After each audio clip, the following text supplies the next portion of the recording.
the NAACP Bremerton Unit 1134 79th Annual Freedom Banquet. The conduit is here to cover the events. So let's go ahead and get started. Hello, everyone. So if you've already been assigned a seat, please make your way to your table. We want to get started as quickly as possible. So if you've already been assigned a seat, please make sure you make your way to your table. Thank you.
See Representative Derek Kilmer, Mayor Wheeler, lots of distinguished people here today, as you can see, coming in. NAACP Bremerton Unit 1134 79th Annual Freedom Banquet. Fantastic event. Look at all these fine folk here. It's good to see them all. Just wonderful. There's Christina Rourke taking pictures of folks. Doing her thing there.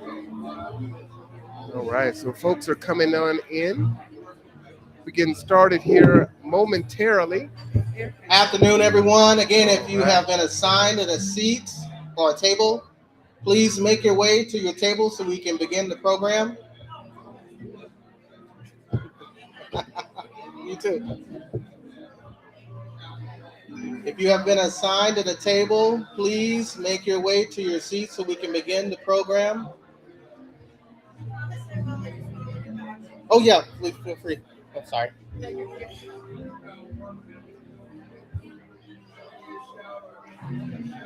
If you have not been assigned a table, please check in with the young ladies at the front of the venue. They will check you off the sheet and show you to where your table is.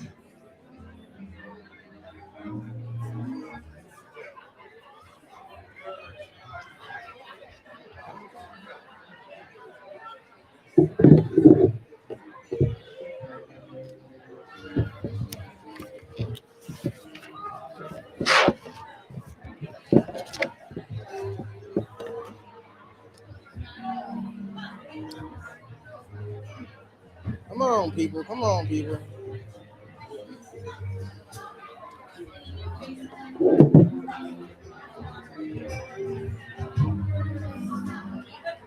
Again, if you know where your table is, please make your way to your seat so we can begin.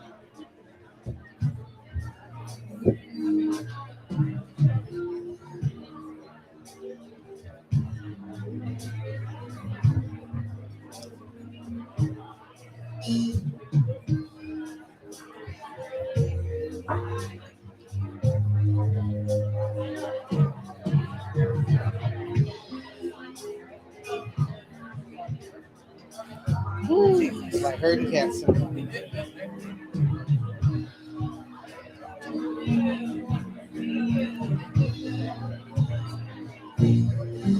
Again, if you have been assigned a table, please make your way to your seats so we can begin the program. I'd like to thank everyone for being here today.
Is it appropriate? That is a very good question. Okay. So what?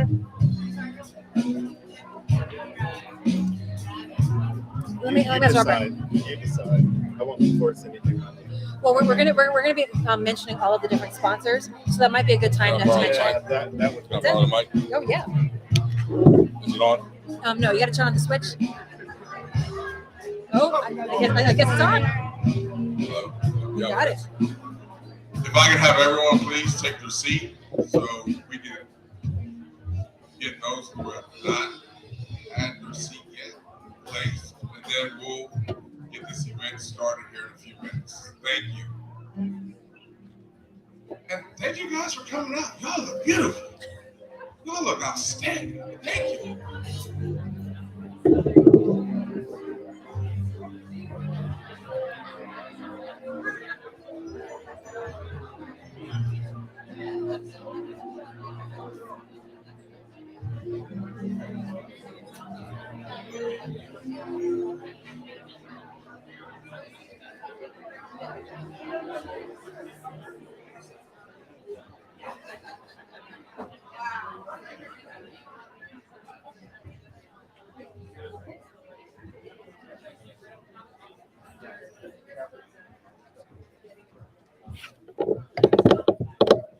Thanks, everyone. Again, if you've been assigned a table, please make sure you make your way to a seat so we can begin our program here. If you have not been assigned a program, please check in with my lovely wife, Judge Tracy Flood, right there. And we have Danielle Turner, Treasurer Turner for the NAACP, is also floating around. It has a list So please make your way to your seats.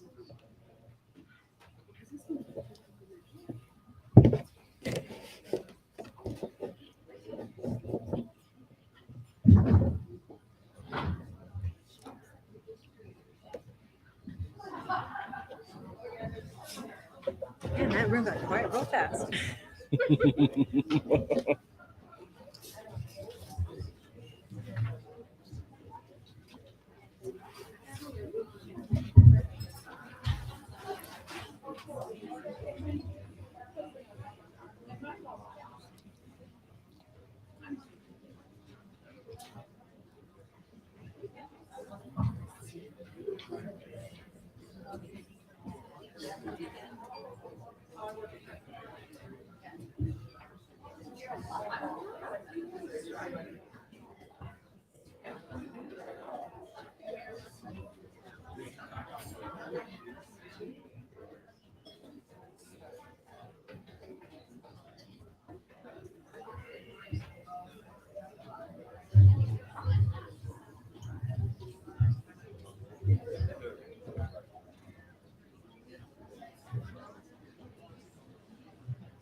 Good evening, everyone.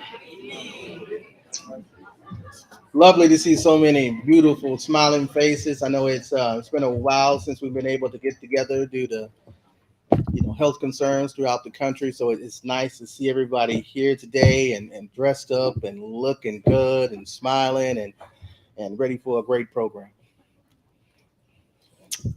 So I'll go ahead and get started here. The NAACP Bremerton Branch Unit 1134 would like to welcome you to its 2022 Freedom Fund Banquet as we celebrate our 79th year anniversary. I'm your NAACP Bremerton Branch Unit 1134 President, Robert Harris.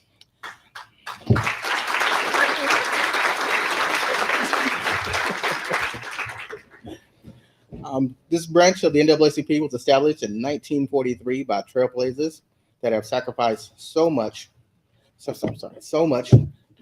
we can so that we can stand before you today. Our theme for this year's Freedom Fund Banquet is Black Women Are Supreme. And yes.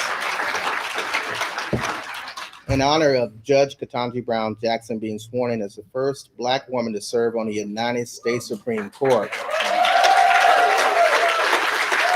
Yes.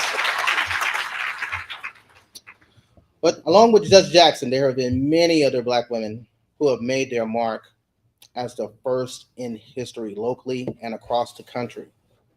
We have Phyllis Wheatley, first Black woman to publish a book in 1770. Mary Jane Patterson, first Black woman to get a college degree. Charlotte E. Ray, first Black woman to get a law degree in the United States, 1872. Madam C.J. Walker, first Black female millionaire, 1910. Shirley Chisholm, first Black woman to be elected to the United States Congress, 1968. Toni Morrison, first Black woman to win the Nobel Prize 1993. Kamala Harris, first black female vice president of the United States. Of course, Justice Ketanji Brown Jackson, first ever black woman sworn in as the United States Supreme Court. Michelle Obama, first black woman to serve as First Lady of the United States. Henrietta Lacks. How many of you guys know? How many of you know who Henrietta Lacks is? Raise your hand. Oh, that's good. So Henrietta Lacks, they took her cells without her family's permission, and they used her cells to create cancer treatments as well as polio vaccines. So there's millions of people walking around today that owe their lives to her. Yes.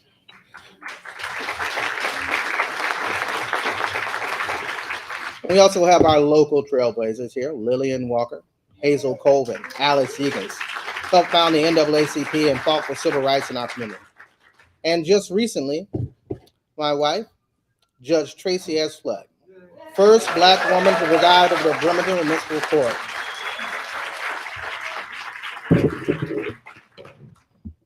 So as we look throughout the history of the country, black women have played such an instrumental role in the successes we see today in the black community. To put it simply, we would not be where we are today without you.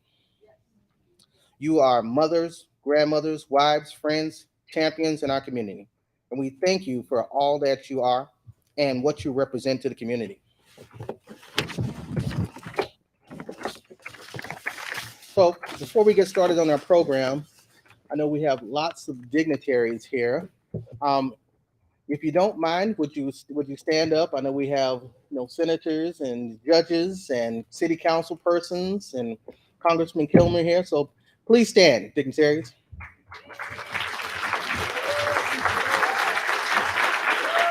Pastors, stand on up. Give them a round of applause here. And now, community members, I present to you the start of our 2022 Freedom from Banquet program. Your Master of Ceremonies is going to be Robert Harris. Your Mistress of Ceremonies is going to be Miss Jessica Gitry. Thank you. So President Harris, you're a very tough act to follow, but I did want to point out a couple of things. Some of you may have seen that we have a table over here. This is for our silent auction.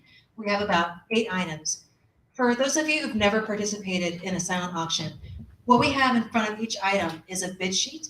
And this is where things can get kind of spicy and maybe competitive. Please do take a look. There's some really amazing things that we have over here. If you're interested in something, put your name, what you're willing to pay. Then someone will come after you and put down what they want to pay. And then it goes back and forth. So this is what we have our silent auction item. And this table will probably close at around 6 o'clock. And then our treasurer, Danielle Turner, and her colleague will let the winners know who they are, if that makes sense. Then, and I know you're all looking forward to this, we're gonna have our dessert dash. And it's called a dessert dash for a reason. Oh yeah, Tony, it's a dash. So we have about 15 or 16 or so desserts back there. On your tables, there is an envelope in there. What we ask is that you think about, okay, how much can you contribute? Because the table that puts in the most money gets the first pick. So we'll let you know when we're going to pick up the envelopes. Treasurer Turner and her colleague are going to get the envelopes. They're going to count the money, and then they'll let us know, who has the most money, second, all of that. And then you dash to see which dessert you want, because the dessert you want is not guaranteed to be there by the time you get there. So also think about, how much money you want to put in. So, we can do cash, check, credit card. I sound like a salesperson, but, please feel free. And there's sheets in there. So please write down also how you want to contribute. If you are interested in paying by credit card, please put your name and amount and just put like CC or credit card. So that way we know that's how you're going to pay. But there's some amazing desserts. So, I think during dinner, after you're done with dinner, you can even plan how much you want to eat. Please take a look at our dessert table. That's all I got. Oh, yes. I'm so sorry. Yes, so I would like to invite up Pastor Coleman to give our invocation.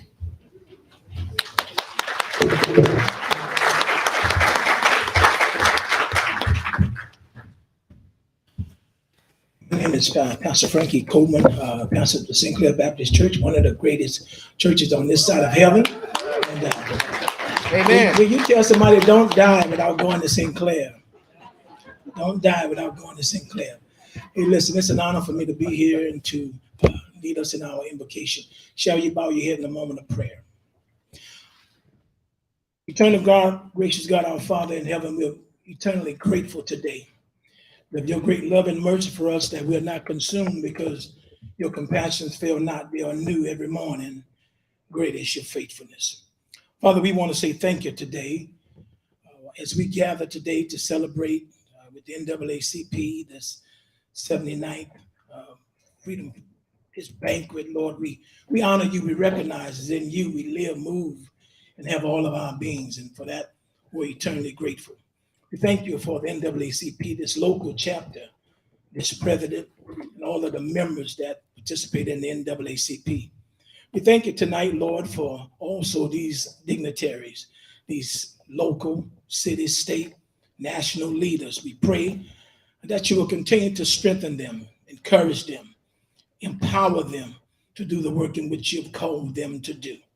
Father, we recognize and know that without you, we can do nothing. We pray that you would make us men like Nehemiah to be keepers of our city, to watch our city, to rebuild what has been broken down. Pray that you will use us for your honor and your glory tonight. Now, God, we pray that you would bless the food tonight. Thank you for the food that we are about to receive.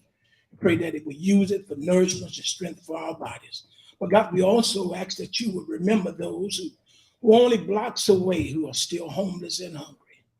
Thank you for water to drink, God, but not forgetting, Lord, that there are still those in Jackson, Mississippi that still don't have clean water. God, we honor you and we recognize your presence. Continue to bless our city. Continue to help us to be united. Use this time together, and not only as we fellowship with one another, but help us. Help us to be what you want us to be. Help us to unite our resources, our strength. Help us to make new friends and find ways to how we can become better and stronger, to be better representative of you. But in all things, we will honor you. Bless our time tonight. Be with the speaker tonight. Give them knowledge and wisdom and understanding. God, we love you. We thank you. In all things, we honor you. We ask all this in Jesus' name. Let everybody say amen. Amen. Amen. God bless you. Next, we'll have the singing of the national anthem. Ms. Candace. Hello.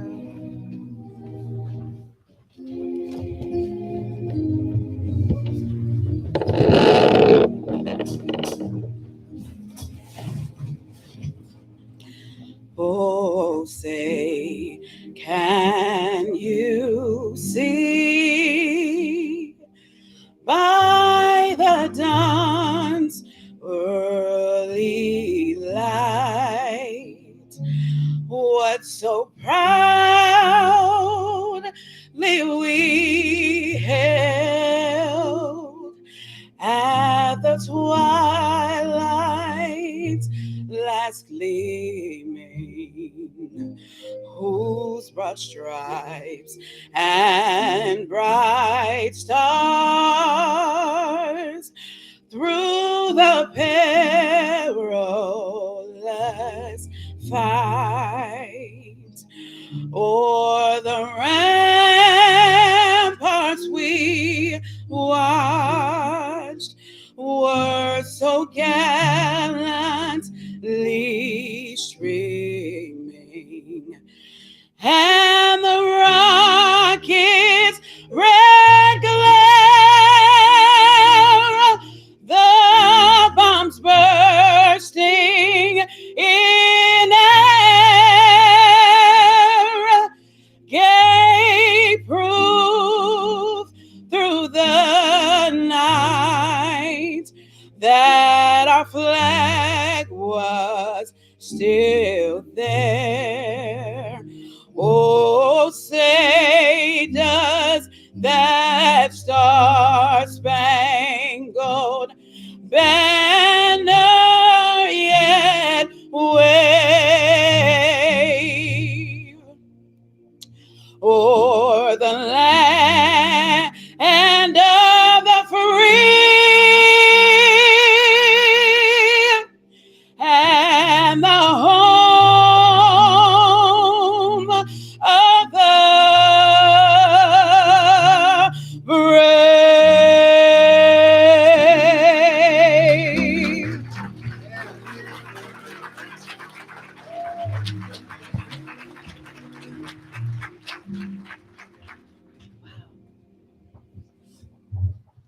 Thank you so much, Ms. Chapman.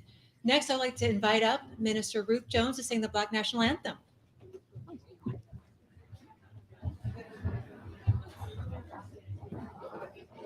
Remain standing, everyone. It's okay. It's exercise time. For y'all that didn't get it in today, you can get it in now. And we're going to sing the first and the third verse. Yeah, well, y'all can hum along with me, or actually you can sing along with me if you want to. Just go right along with me. I hear you, Robin.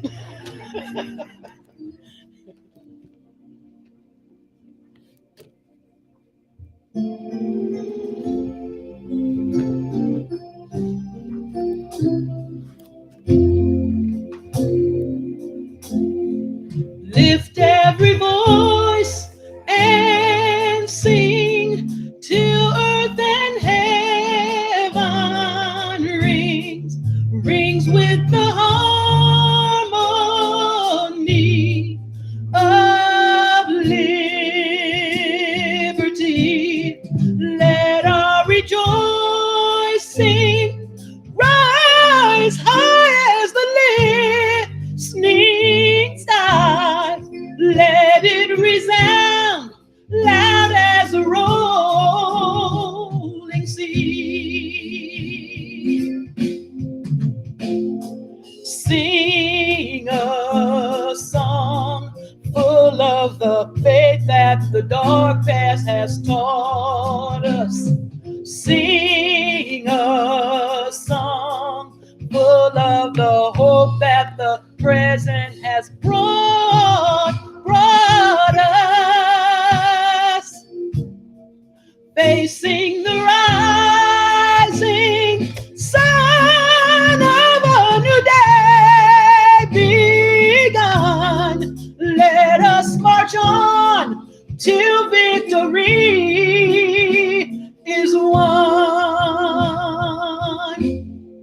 God of our weary years, God of our silent tears, thou who hast brought us thus far on our way, thou who hast by thy might led us into the light. Keep us forever in the path, we pray. Lest our feet stray from the places, our God, where we met thee. Lest our hearts, drunk with the wine of the world, we forget thee. Shadowed beneath thy hand, may we forever stand, true to our God, true to our native land.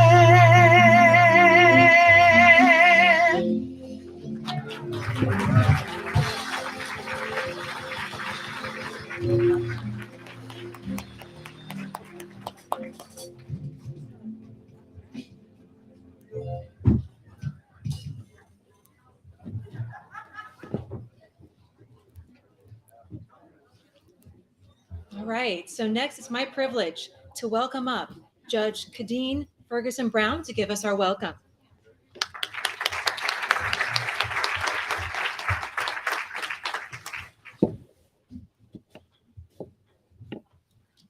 Good afternoon, everyone. I was sitting there and I thought, President Harris just stole my thunder. But I'm going to go ahead and give it a try anyway. And I'm going to probably call on majority of you to stand at some point. All right, well, good evening, everyone, and welcome to our 79th annual Freedom Fund Banquet held by our Bremerton NAACP unit.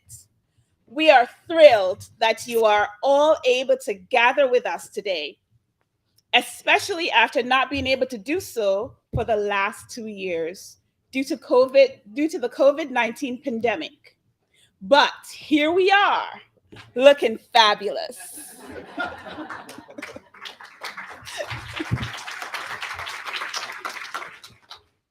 It is a privilege and an honor to be present here with you all.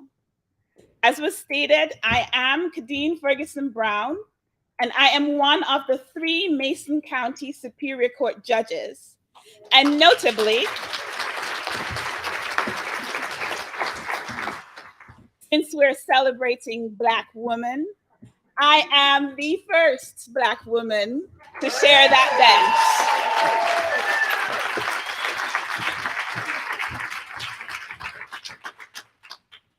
This evening, we are honored to be in the company of some highly esteemed men and women, many of whom will be receiving an award tonight.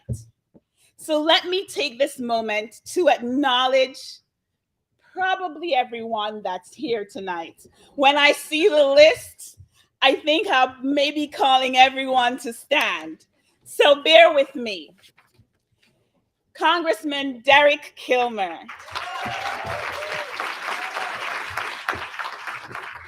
Representative Tara Simmons. Our State Senator Emily Randall.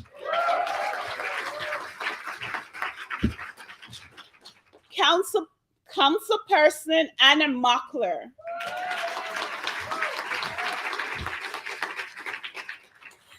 City of Bremerton Mayor Greg Wheeler. Sheriff John Geese.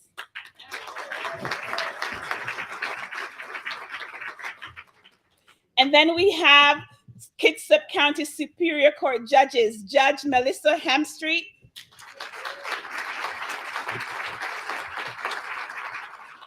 and Judge Tina Robinson. We also have in our midst retired Judge Robin Hunt.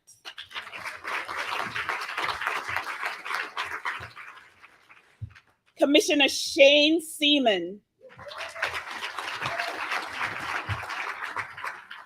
And our keynote speaker, Ms. Kitara Johnson-Jones.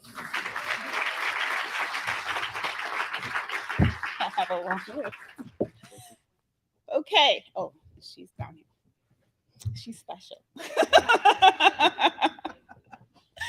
We also have Dr. Frankie Coleman, pastor of Sinclair Missionary Baptist Church.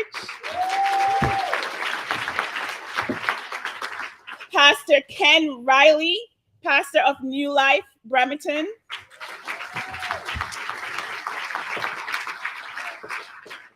Miss Harriet Bryant, co-founder of our GEMS.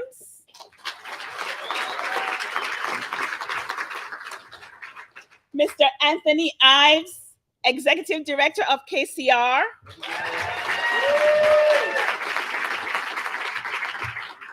Mr. Marty Cavalucci, president of Olympic College.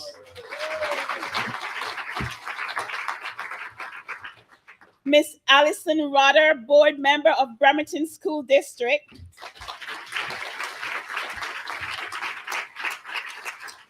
Mr. Dar Riley, co-founder of Up From Slavery and owner of Hands of Favor.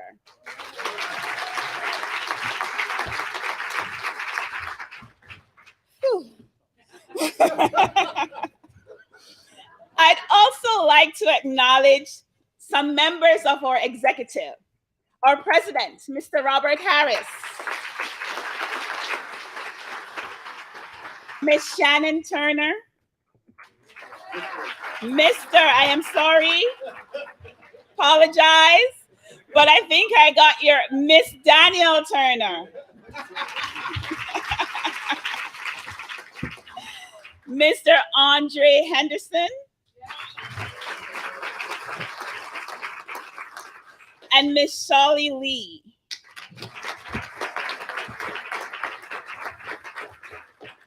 Okay, so I have a few more, and these are the important ones. Okay, so I'd like to take this opportunity to acknowledge our past president, who in 2021 was elected as Bremerton Municipal Court Judge, Judge Tracy Flood.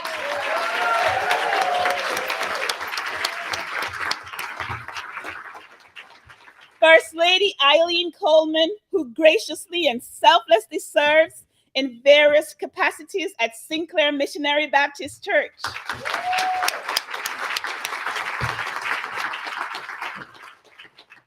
Dr. Teresa McDermott, who is an advocate, career coach, educator, and founder of the Kitsap Chronicle.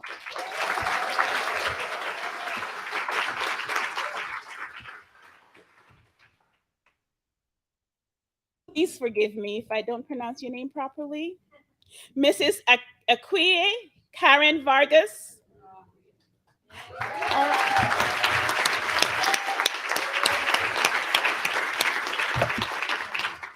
She's known for her advocacy and community leadership throughout Kitsap County. And Miss Kiara Golden, one of our young leaders who's passionate about empowering and serving those disadvantaged and underserved within our community.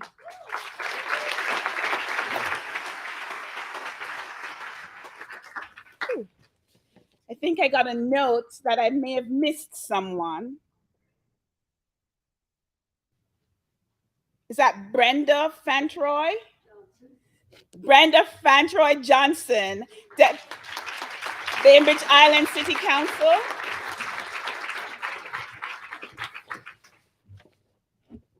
And most importantly, every one of you that's here tonight, welcome.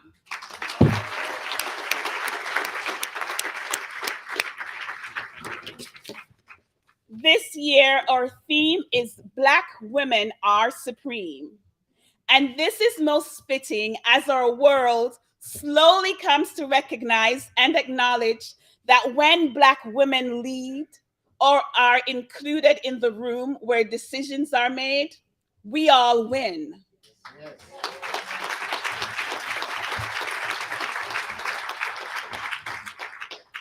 In our fight for equality and civil rights, Black women have steadily led the way for centuries, although often their contributions were overlooked.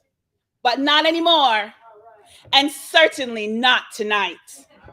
We who are gathered here this evening, we all know that a Black woman's strength, resilience, and courage can never be overstated.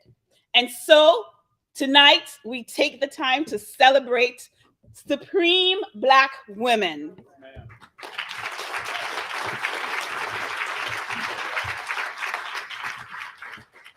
In doing so, tonight we will highlight and honor some of our own Supreme Black women who have blazed their own trails and caused our community to sit up and take notice. We will also take the opportunity to honor Miss Alice Egan's, who is no longer with us, but who was a pillar of our community and a founding member of this chapter of the NAACP.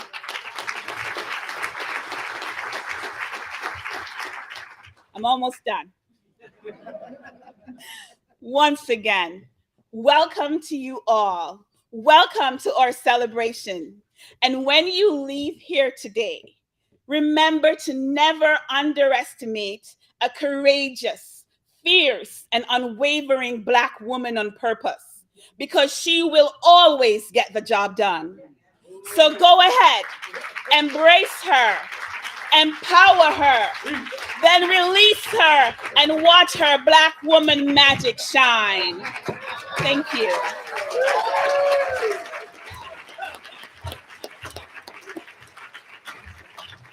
Boy, that's a tough act to follow there. I don't know, man. I just want to take a minute. We honored, all of our dignitaries and special people in the room. I want to make sure that we acknowledge the wives of these dignitaries, or your significant others of these dignitaries as well. So, please stand up so we can give you a round of applause. Come on, Miss Wheeler. Spouses. Yes, partners. significant others. Yes, yes. I'm already standing. Up next, we will have the reading of the proclamation by Mayor Greg Wheeler.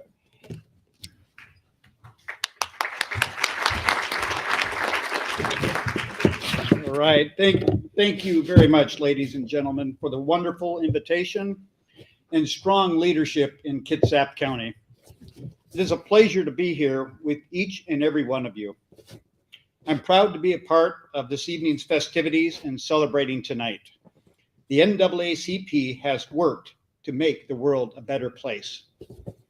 Before I move on, I want to take a brief moment to recognize someone we lost recently that worked to make the world better, Robert Body Jr. He was an organizer, a leader, and one of the founders of the Juneteenth celebration we have today in Bremerton. It was my great honor to present a service award in June to the organization he helped start, the Community Leadership Coalition and Alliance. He will be sincerely missed in our community. And I appreciate that moment that you're all taking. Now, I have been reflecting on the NAACP as part of today's remarks since the early days of its founding. And the NAACP has been a strong and vital voice in advocating for fairness and equality. Tonight's banquet is a true celebration of the success the organization has had in our local community and nationally. The NAACP has been a driving force in working for transformational change. And that, of course, includes our local chapter in Kitsap County.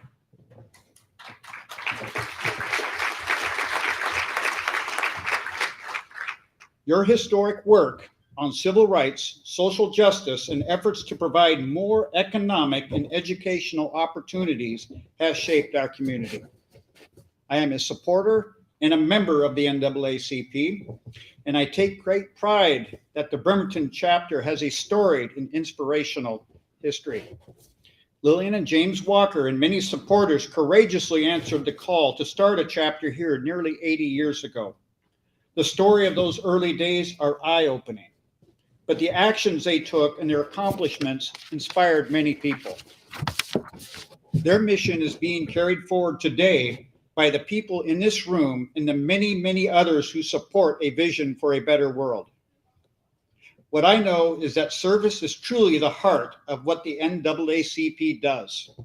Martin Luther King Jr. said, life's most persistent and urgent question is, what are you doing for others? Well, there is a lot of hard work happening here, and none of it would take place without your incredible commitment and service. I want to thank you for your enormous dedication to our community, and I'm going to now read the proclamation. Whereas the Bremerton Unit 1134 of the National Association of the Advancement of Colored People, NAACP, was founded May 23, 1943. And whereas during the long history of the NAACP, the local chapter has worked unremittingly within the justice system and has advocated for civil rights to ensure and achieve equal opportunity and justice for all citizens. And whereas founded in February 12, 1909, the NAACP is the nation's oldest and largest civil rights organization. Whereas on Saturday, September 10, 2022, the NAACP Bremerton Unit will host the 79th anniversary of the Freedom Fund Banquet with the theme, Black Women Are Supreme.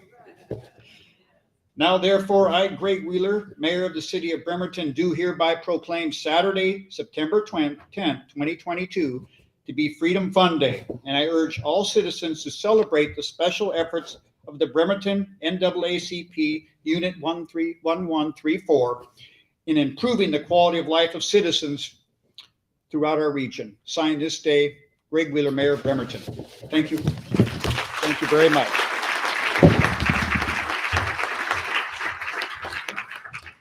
All right, thank you, Mayor Wheeler. Next, I'm really excited to invite up Kara Golden and Isaiah Brown.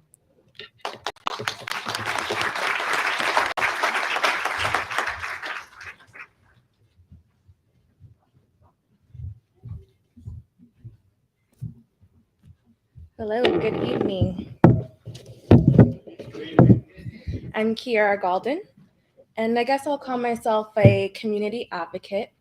Currently work for the prison for a reentry program. But I first want to start off by thanking NAACP for all of the opportunities that they've given me. Being a part of this organization and being able to have the mentorship really is encouraging as a youth.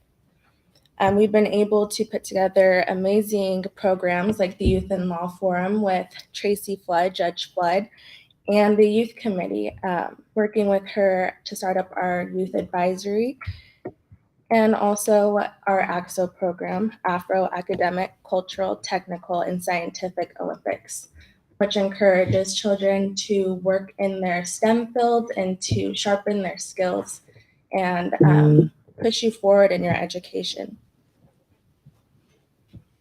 With these opportunities, I was able to gain the skills I needed to run a recovery navigator program at a treatment center, to manage a reentry program in the prison, and to be able to work as development coordinator for our only state certified domestic violence agency.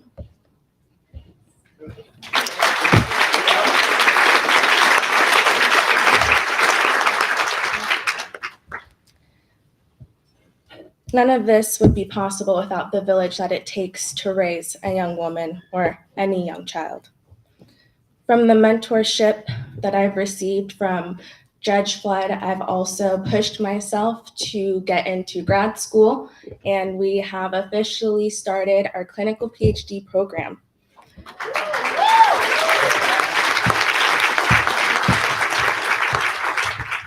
I encourage all youth to get involved in their community and to really think about what it means to step back, take a look at something other than yourself, and think about how you can make that difference and make that change and be that change that you want to see in your community. Most of all, I want to thank God for making me a supreme Black woman. Thank you.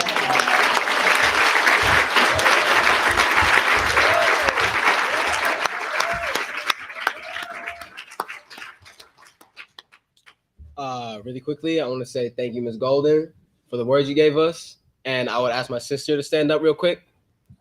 Come on, don't be shy. I want to thank Justice for being the first Black woman to properly keep me in check consistently. Thank you, Justice. I appreciate it. Mr. Robert Harris had asked me to speak about living life leadership and the work I do with Ms. Vargas. Come to find out today that we are talking about Black women specifically. Today, the issues that we have regarding Black women are unbelievably extreme. We face issues with being kidnapped and sexual violence, not being able to get jobs where we want to. I'm sure you all understand these things. And Living Life Leadership provides resources to children, young Black men and women, to be able to go to school. Ms. Vargas is helping me get into the music industry. And the fight that we face with reversing gender roles and gender ideology, especially considering Black gender roles and gender ideology, is one where not only white men but Black men as well have consistently across history disrespected Black women and not appreciated the role that they play in our beautiful Black lives. Black women provide us with our foundation. Not only are they at the front of the fight, they are at the back. They are sitting down, they are healing us, they're creating our clothes, they're making our music, they're making our food, they're making our soul worthy of this fight. We are not struggling anymore. We are fighting because of Black women.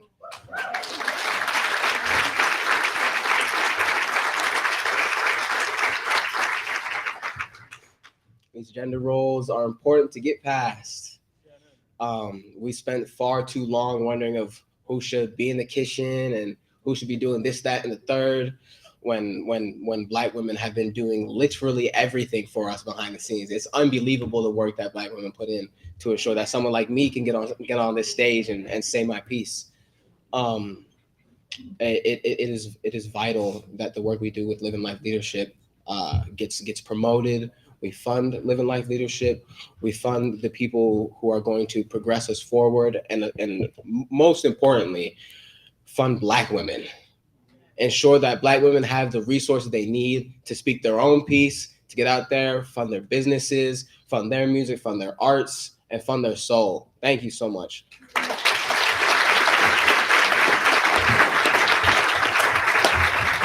Thank you. Thank you. Good evening, everybody.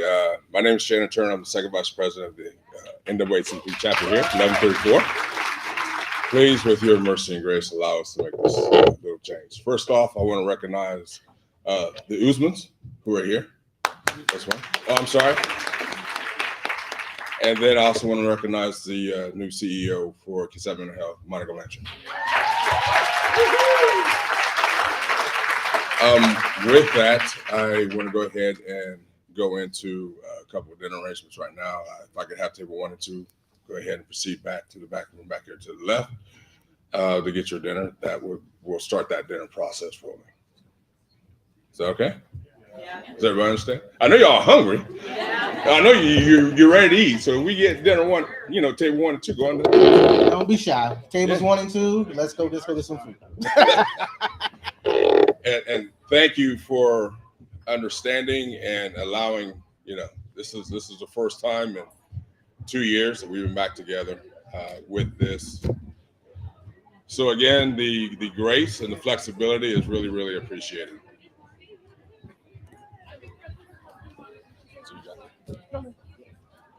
You want me to do it? What? You want me to do tables 1 and 2, then 2 and 4. Okay. And then 5 and 6, just like that. Okay. Wait a couple minutes and then send 2 and 4. Okay. If you would like to get up and take a look, see, then that's fine. Yeah. Are they allowed to get up? Shani, can you also remind folks about the silent auction, please? Can you remind folks about the silent auction? Yeah.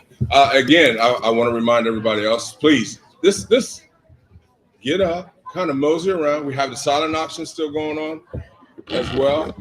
Get up, take a look at some things up here. I'm sure everybody wants to make a bid, get some things down, and because there's some great things up here. And then if I can also have tables 3 and 4. Tables 3 and 4, if you want to go ahead and make your way back to the back there, that's appreciative right now. And again, thank you for being here, but most importantly, thank you for being flexible.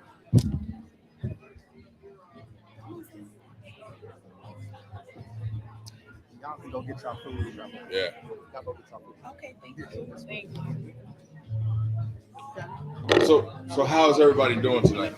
Is everybody okay? Is everyone doing it okay this evening? This afternoon? I don't know anymore. Right. Yeah, this is kind of all running together. I know. Good. Students were curious because they didn't see their name on the program.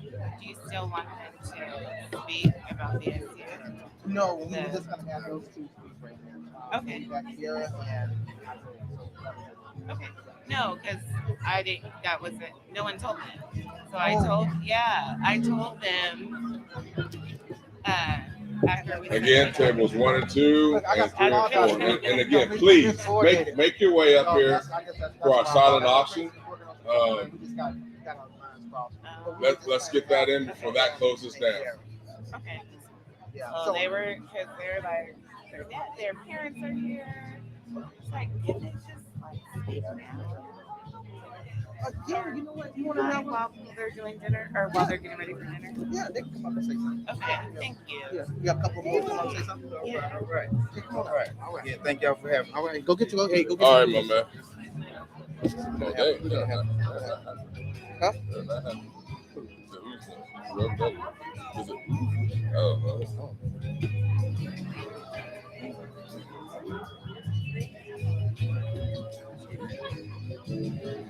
You got this? Yeah, I'll take it. All right. What tables were you at? I did 1 and 2 and 3 and 4, like you said. Okay. Tables 5 and 6, please make your way to the dinner area. Hey, glad to have you, man. Glad to have you. Yeah, appreciate you coming out. So many people black faces. Yes. Yes. Go ahead. And while we're having dinner, we're going to have a couple more students from the Black Student Union come up and say a few things while we're all getting dinner. So come on, young ladies. Good evening. My name is Kalia. I'm a senior at Olympic High School, and I'm the BSU president.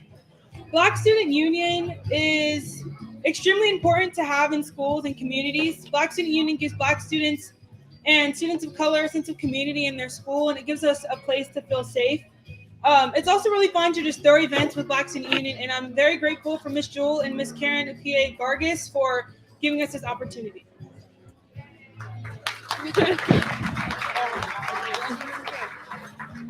Hello, my name is Caitlin, and I just graduated from Olympic High School. I was the vice president of BSU, and we're also a part of KidSAP Black Student Union.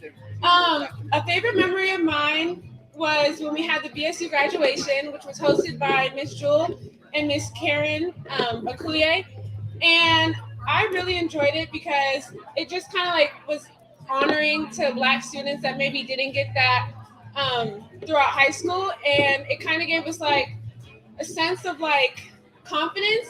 So like throughout high school, things might have been hard, but like after high school, we would be able to like go on our own and chase our dreams.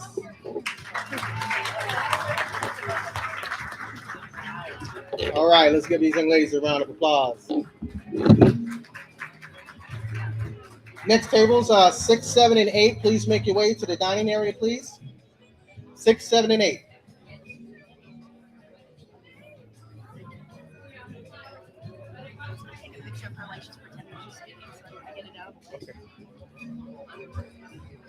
Robert, did you want to grab some food?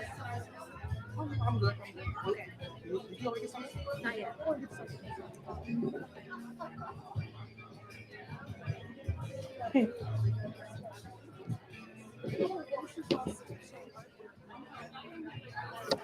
Okay. Just slide in and get a picture, Yeah, exactly. All right, thank you. Oh, thank you.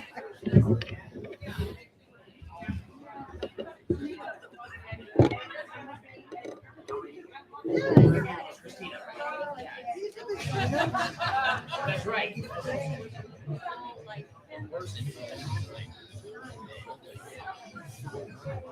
Thank you. Awesome. Could you get a picture on my phone too? Tables 9, 10, and 11. Please make your way to the dining area. 9, 10, and 11. Stand up here. Sorry. I'm getting picky. 1, 2, 3. Thank you. Thank you, Ed. What's your shirt say? I love I it. need to know. Did you make that personally? No, I ordered it. I was like, whoever designed that shirt is awesome. Are we selling them here? Yeah, are we selling it? No, I didn't even think it was online, so I just ordered it. Oh man. Yeah. So how you doing, man? How you doing, big guy? Doing great. Campaign's going well? Yeah. It's just high flying to do everything I can, it's a few days, but I'm having fun. So how are you guys doing? Pretty good. I'm glad to see the banquet moving along, and everybody seems to be having a good time. It's just nice to have people be able to come here and break bread, and Right. Seeing people out in person. It's been such a long time. So it's great. No, really, really fun. I'm so happy to see it's back in person. Yeah. Really special. So great work putting it all together. I appreciate it. Tables 12, 13, 14, and 15. Please make your way to the dining area. I do have to get going. My friend surprised me with Hamilton tickets. Oh, okay. Hey, can't pass that. I have a date. Cool. So, let's be in touch and let me know what you need. So, Okay. Yeah, I'll keep keep at it and fill legal redress. Yeah, which we're trying to get somebody to fill your spot. So you know how it is. I'm sometimes, hopeful but- Jessica is able Yeah, I think she can do some of it. You know, but I think she's pretty busy as well. So I mean, hopefully we can get somebody that can kind of stay on top of it. So we've been putting feelers out and see if we can get people to come in. So we'll be all right. We're gonna make it work. All right. We're gonna get you on the bigger and better things. Well, hey, dude, just a different role. You know? Yeah. I don't Right. see. Yeah. I hear you. Good to have some.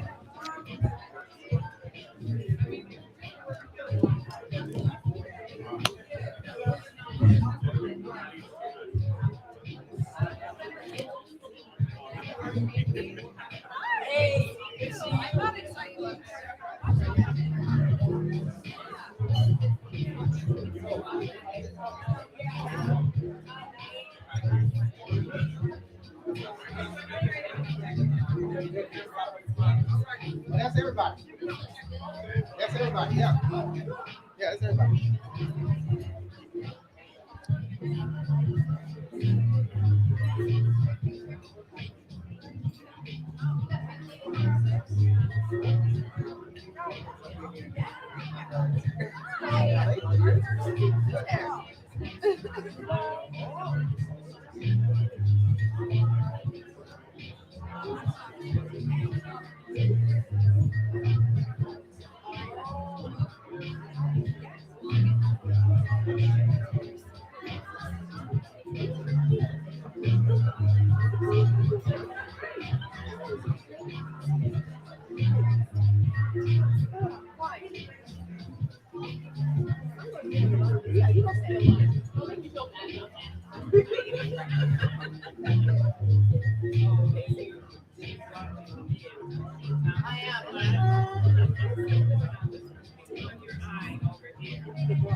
It does have chocolate.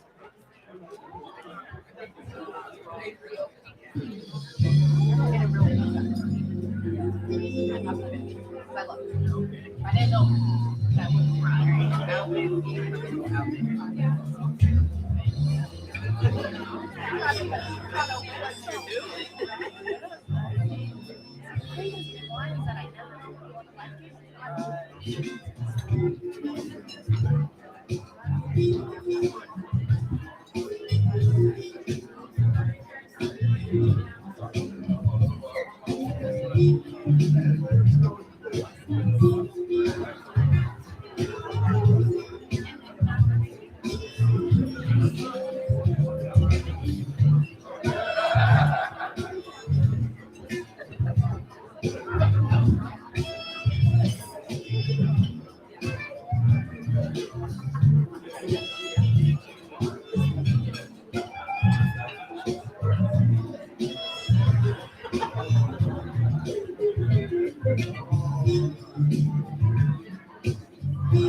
Oh my goodness. Yeah, I was checking out the scene and it came out. It all looks amazing.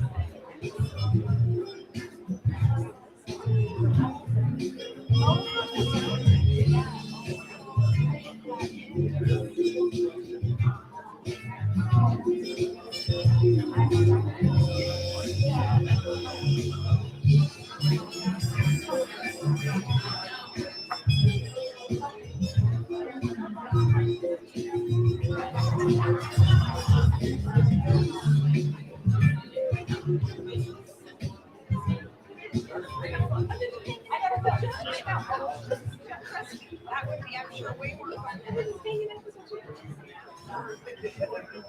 that's why I'm like, what's coming up 26?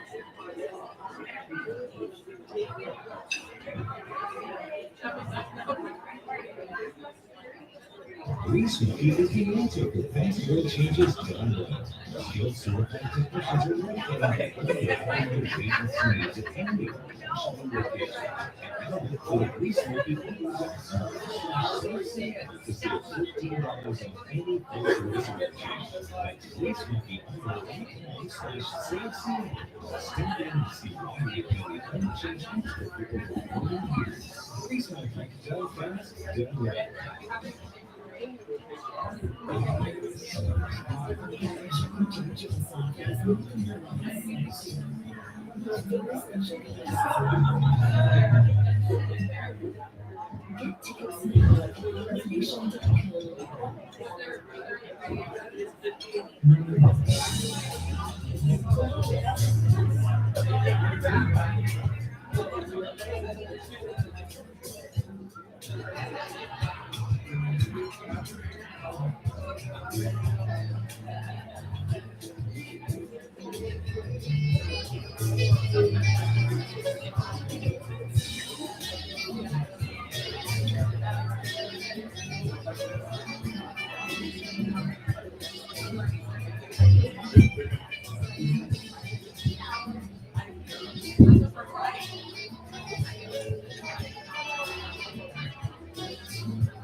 So as the final tables began to make their way back into the room with their wonderful dinners, delicious dinners prepared by our staff here, I want to take an opportunity to thank the staff here at Kitsap Golf and Country Club. They've been our partners in hosting the NAACP here for our Freedom Fund banquets for a number of years.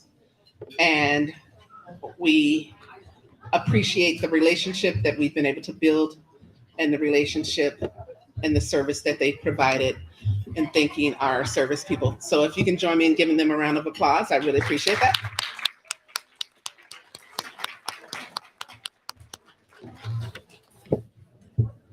And for those who don't know, I'm Tracy Flood, the past president of the NAACP and the current judge for Bremerton Municipal Court.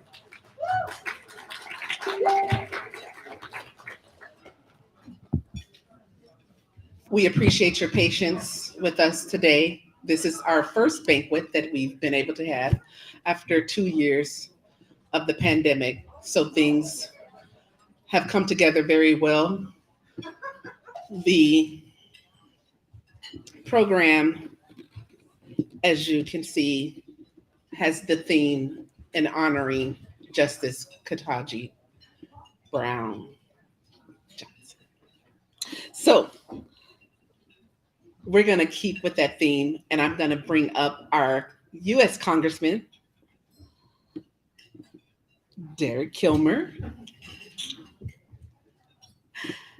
And it kind of goes without saying, Congressman Kilmer has been a wonderful partner and supporter of the NAACP in many of our community programs and our community as a whole. When he served here in Washington State, he doorbelled, and I remember him doorbelling my house in Port Orchard when I lived 5 minutes from the ferry and I commuted to Seattle. But he doorbelled with his family, and that really stood out to me because he wanted to connect. He wanted to have conversations. He wanted to find out what our needs were. And that's genuine. That's character.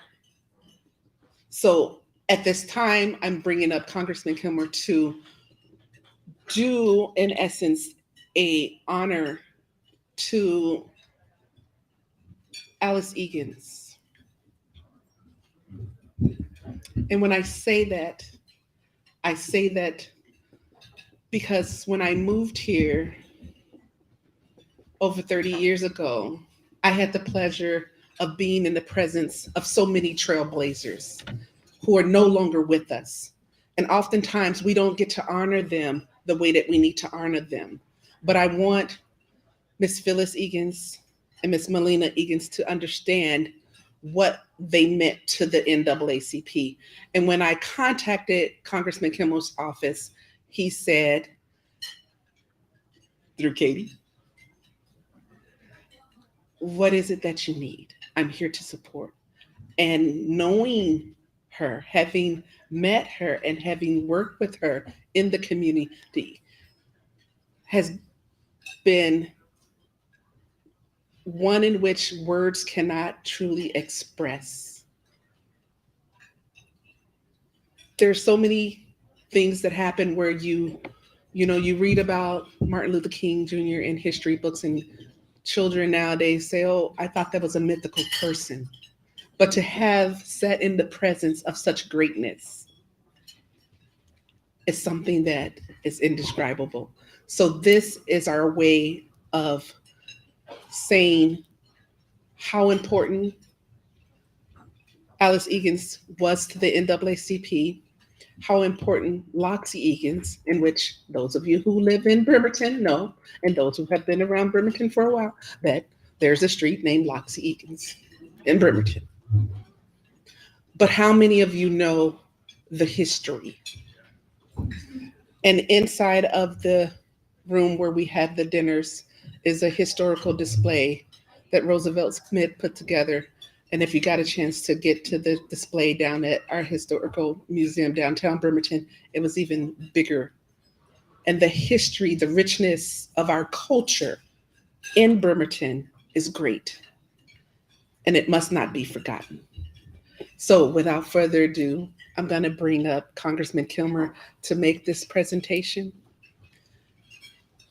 and to let our community know how important this trailblazer was to our organization as the NAACP.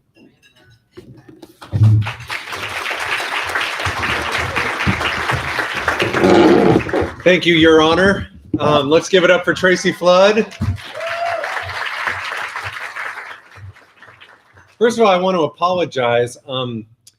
I misunderstood the rules of the silent auction. I thought it was like The Price is Right, where you're supposed to guess the actual retail value without going over. So I think I bought everything. Sorry, everybody. It's great to be with you to honor some amazing women, some amazing community partners. I am so impressed with the young people who spoke earlier. Can we give it up for them one more time? It's already been a great night. Judge Ferguson Brown was incredibly inspiring. The two women who sang reminded me how little talent I have. Thank you for that. But most importantly, I'm just grateful for the NAACP and all of the fantastic work that they do in this community. Listen, it's not breaking news that the last several years have been really tough. We have been through a once-in-a-lifetime pandemic. We've been through incredible economic disruption. We have been through a reckoning in this country about the work that we have to do to address systemic and institutional racism. I will tell you, it is something that I carry with me every day when I go to work in our nation's capital. And then there are moments that really stand out. One of the most powerful moments I've had in this job was standing on the Edmund Pettus Bridge in Selma, Alabama, with my late colleague, John Lewis, on the 50th anniversary of Bloody Sunday, where 5 decades earlier, more than 600 people were beaten and tear gassed, simply advocating for their basic right to vote. And as I stood there that day, the pain of those stories also turned to hope as I watched the motorcade of America's first African-American president cross that very same bridge. That was a pretty powerful image.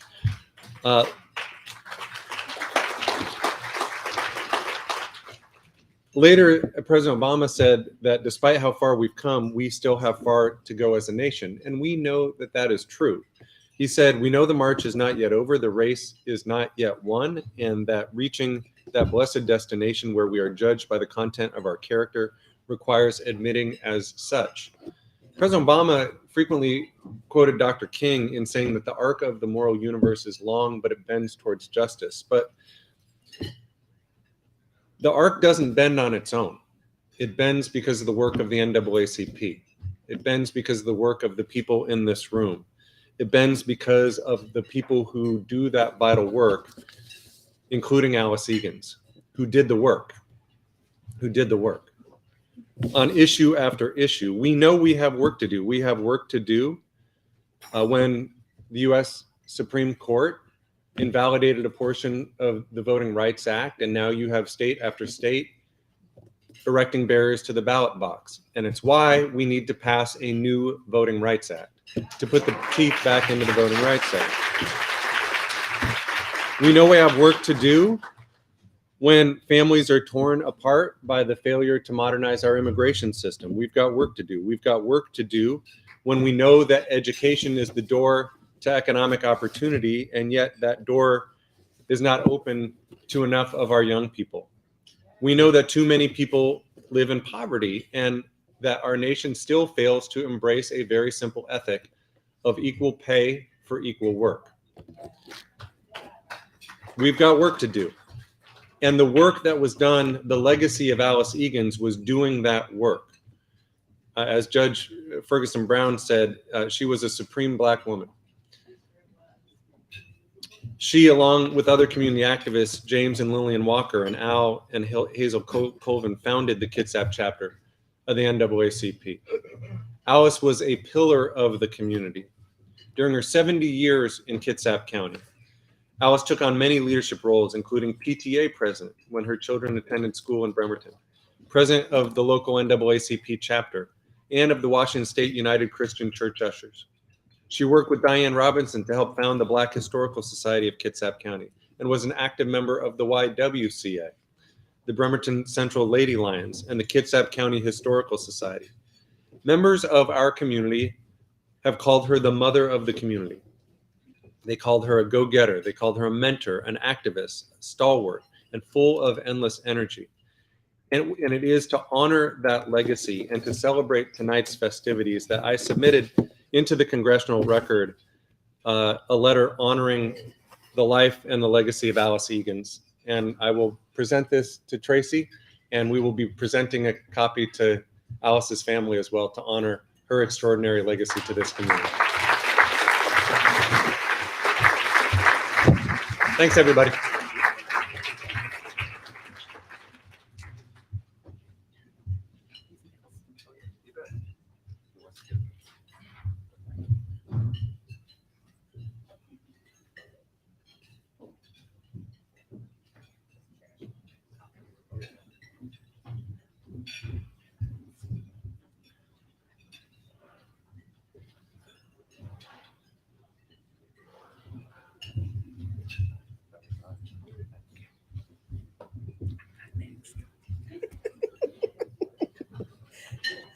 Oh, you're next.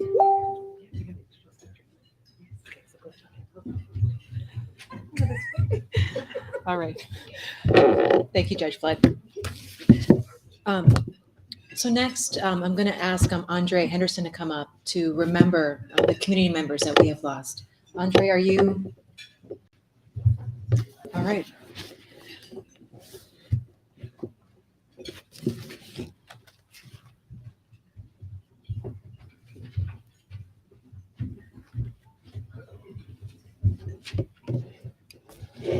Good evening, everyone. My name is Andre Henderson, and I am the first VP of the NAACP, Chapter 1134. And for my portion of the program tonight, we want to remember some people who should never be forgotten, simply because of, the lives they led and the roles and what they meant to the success and longevity of the NAACP. But I'll just start by saying a little bit, as the mayor spoke earlier, the NAACP was established in 1909 in New York City by Black and white activists, partially in response to violence against the African American community at the time. In the organization's early times, its anti-lynching campaign was a focus of its agenda. And during the civil rights era in the 1950s and 60s, the group won major legal victories. And as of present times, the NAACP has grown to more than 2,200 branches and over 500,000 members worldwide. Today, the NAACP is focused on such issues as inequality in jobs, education, healthcare, and the criminal justice system, as well as protecting voting rights. And the group has also pushed for the removal of Confederate flags and statues from public property. But whether we stood to build movement through the civil rights era or to advocate and educate for our critical needs of our communities today, one thing that has stood sure and true has been the commitment and dedication to and from the communities we serve. These are communities and community members that build our ranks, empower our movements, and have not been silent when it's time to call out for justice and equality. Our community members make up our activists, our leaders, our volunteers, our foundation, and our most vulnerable in need of a fighting chance to build self-empowerment, find opportunity, and to be met with integrity and fair play. It is the community that has been the heart and the backbone of our fight. And without them, we are no one and we have no purpose. At this time, we want to take a moment to honor the lives of those community members that we have lost in recent years, whether due to the devastating COVID-19 pandemic that has touched so many lives and families, or by other cause. We have the names of some of those community members who have passed on, but we want to acknowledge that although we cannot at this time capture every name or know the full loss of our community, we want to honor the memories of each and every person who is no longer with us. You are loved, you are remembered, and you're missed. And also at this time, I want to make special mention of Mr. Pastel Green, who is a lifetime honorary member of the NAACP. And I just want to read a portion of his obituary in his recent passing. In loving memory of Pastel Green, 9/19/1938, 8/9/2020. A loving husband, father, grandpa, Navy veteran, and pillar of the Kitsap County community. Pastel gave numerous hours of his time, actively involved and lifetime member in the NAACP, lifetime American Legion member, over a 25-year span coaching ball teams in Kitsap County with the Sheridan and East Bremerton Pee Wees and with the Central Kitsap Babe Ruth League.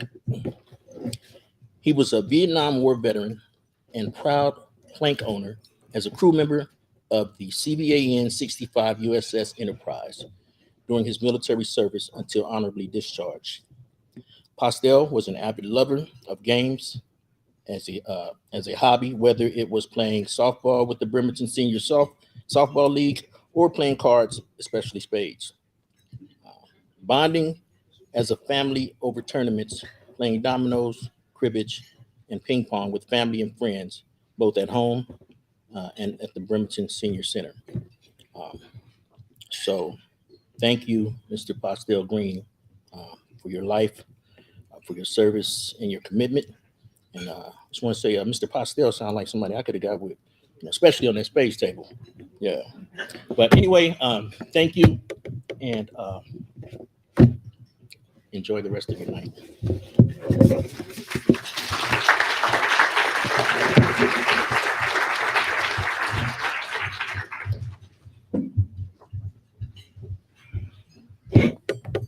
All right, I've got a couple of announcements before we have our next musical interlude. One is that our silent auction table is still open. We've extended it till 7 o'clock.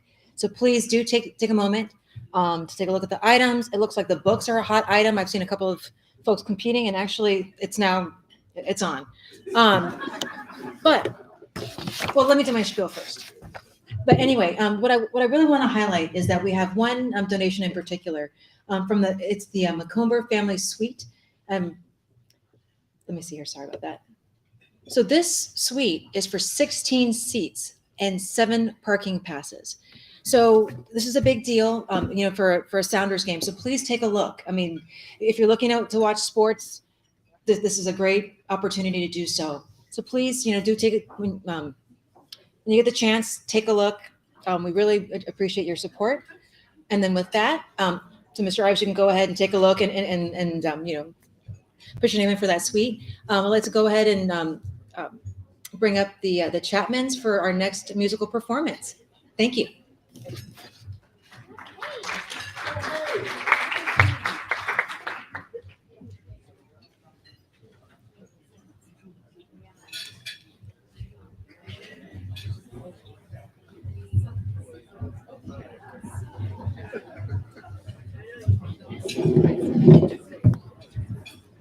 QFF.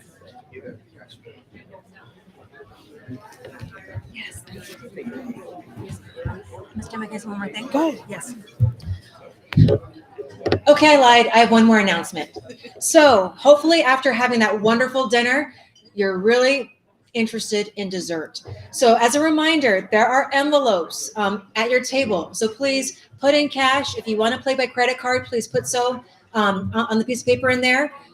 My table is already strategizing, so you better beware. Table 3 is going to get the first dessert. So please take the next few minutes as well to think about what dessert you want. We have a great variety. And don't forget, thank you so much. Thank you.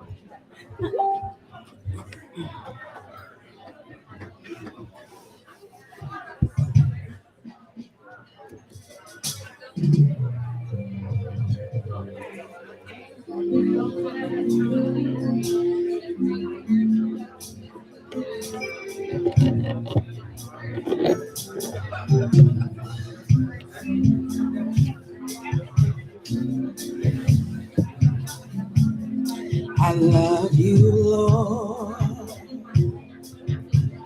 for your mercy never failed me.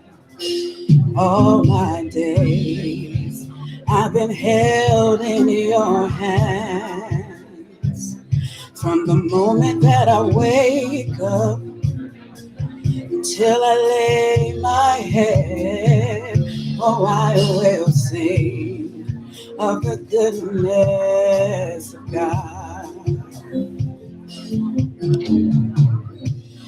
So my life you have been faithful.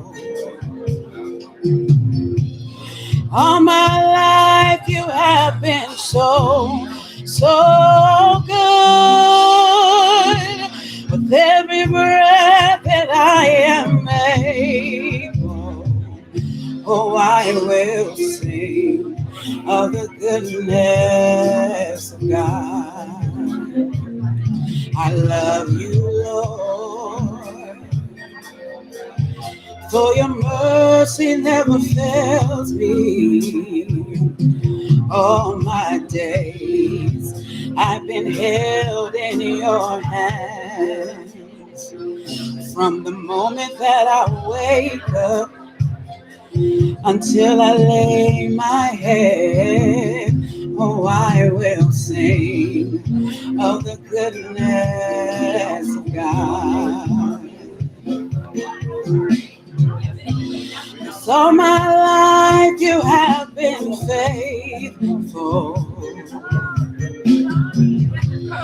All my life you have been so, so good. With every breath that I am able, oh, I will sing of the goodness of God. I love your voice. You have led me through the fire in darkest night. You are close like no other. I've known you as a father. I've known you as a friend. And I have lived in the goodness of God.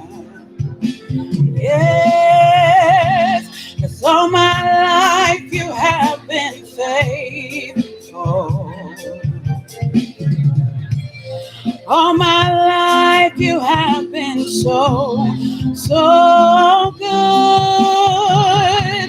With every breath that I am able, oh, I will sing of the goodness of God. I love your voice. You have led me through the fire in darkest night. You are close like no other. I've known you as a father. I've known you as a friend. And I have lived in the goodness of God. Oh, all my life you have been faithful. All my life you have been so, so good. With every breath that I am able, oh, I will sing of the goodness of God. Oh, all my life you have been faithful. Yes, all my life you have been so, so good. With every breath that I am able, oh, I will sing of the goodness of God. Your goodness is running after me. Your goodness is running after me. With my life laid down, I surrender now. I give you everything, oh Lord. Your goodness is running after me.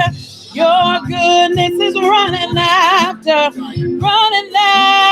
me.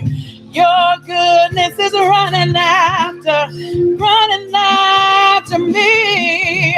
With my life laid down, I surrender now. I give you everything, oh Lord. Your goodness is running after me. Your goodness is running after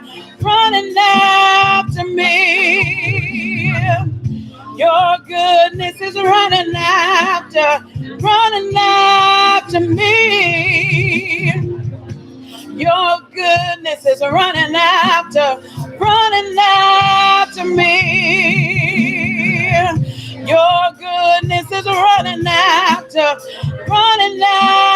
me. With my life laid down, I I surrender now. I give you everything, oh Lord. Your goodness is running after me. Your goodness is running after me.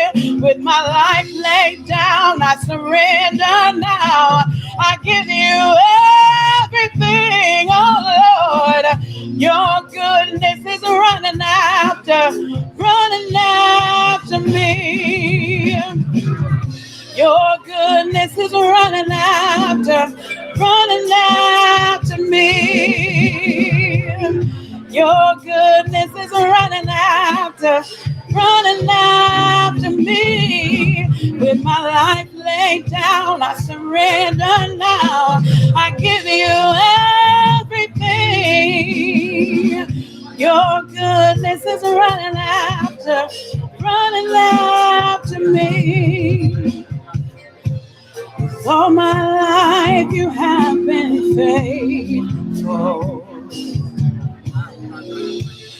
All my life you have been so good. With every breath that I am able, oh, I will sing of the goodness of God. Oh, I will sing of the goodness of God. Oh, I will sing of the goodness of God.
Thank you. How about a round of applause for our music?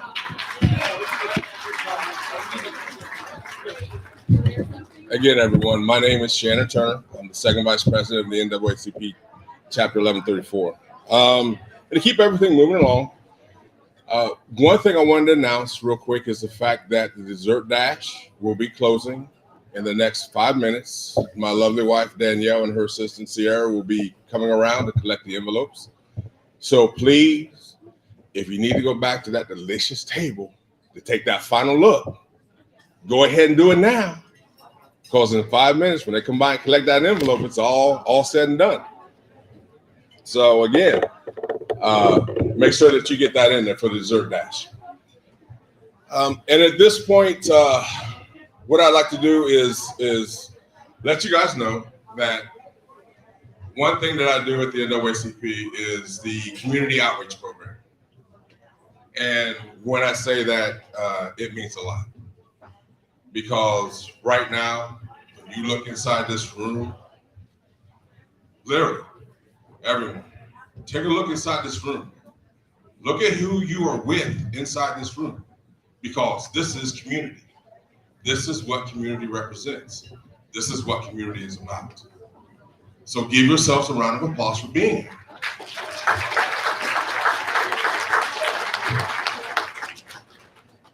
You know, 7 months ago, I didn't think I would be here because I was on my way to Ohio, a transition point, but things happen. And You said no. oh, I know you did. Y'all said no. Please don't go. But you know what? My mama had these words to say. She said, Shannon, don't come to Ohio because your work is not done here in Washington. Those words meant a lot. It said a lot. Very profound. So it's very interesting because when you think about it, tonight, Black women are supreme.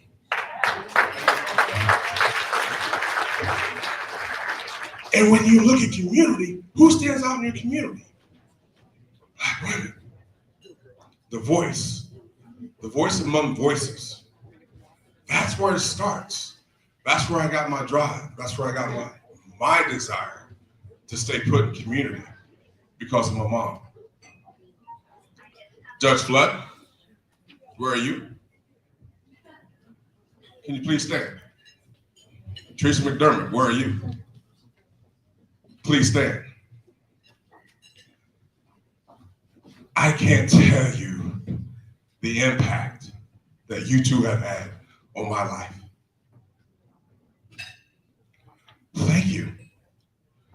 Your voice, your representation, your education, your law, your community desire has got me where I am today. That has allowed me to step up as a Black male to understand it's not just me, it's behind me, who's in front of me that lays that groundwork. And you two have honored me with that privilege. Thank you.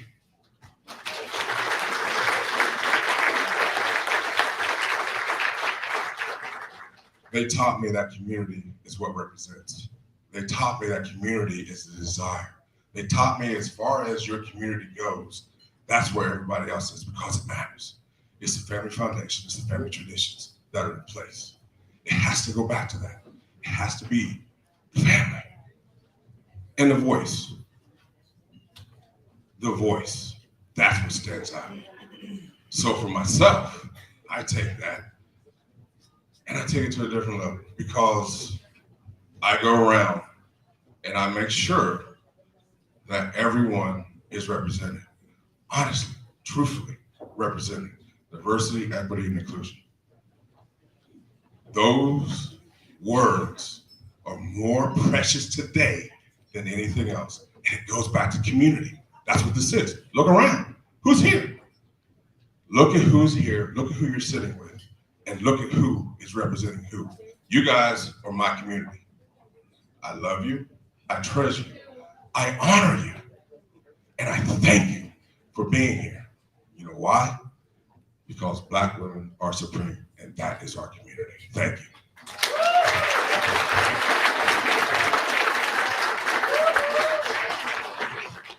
Thank you so much, Shannon. So our next speaker is not only one of the most supreme Black women I know, she is one of the most supreme women that I know. And she needs no introduction. We all know her, but I would like to welcome up next Judge Tracy Flood to give some words. Judge Flood, please.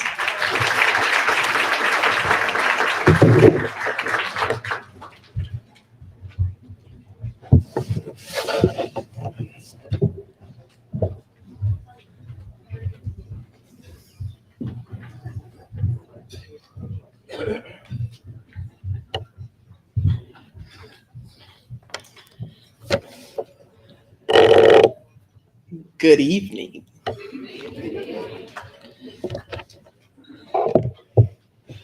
I consider it an honor to stand before you this evening as the past president and as the current Bremerton Municipal Court Judge. I want to take an opportunity to acknowledge a couple in the room, and that is Jackie Curry and T.C. Curry.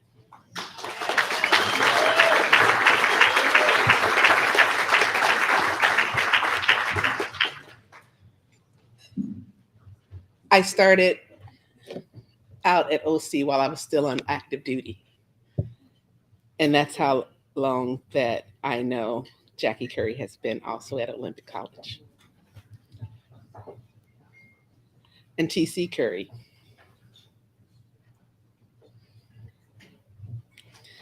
Such a quiet, kind spirit that often goes unnoticed, but they do a lot in our community.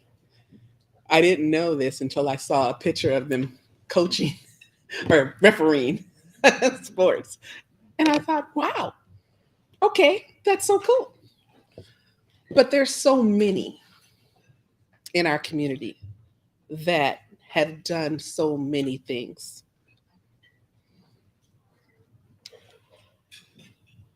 And Pastor and First Lady Houston, thank you for being here. It's much appreciated.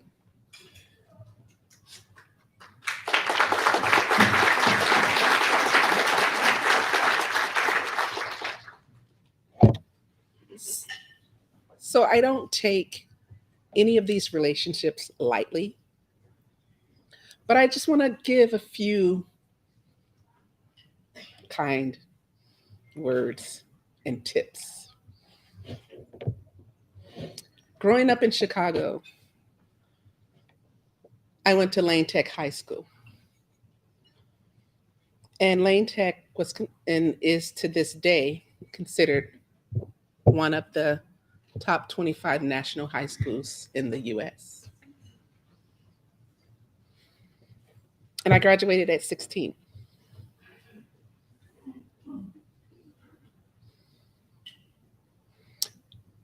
And Daryl Riley and I grew up in the same neighborhood after my father moved us from 1270 South St. Louis. And I remember that address to this day. I was in a recent setting where the question was asked, when did you first recognize poverty? When did you first recognize challenges? And where were you? And that address, 1270 South St. Louis, came to mind. But now when you go to that neighborhood, it's been gentrified. And there's nowhere that you see the building that I grew up in up till the second grade. It's no longer there. There's no trace of it.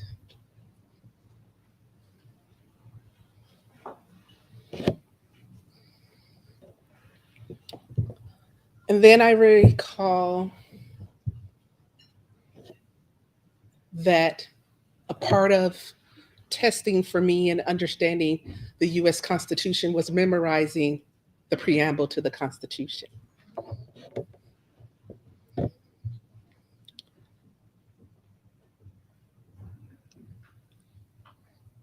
And I often quoted in my head,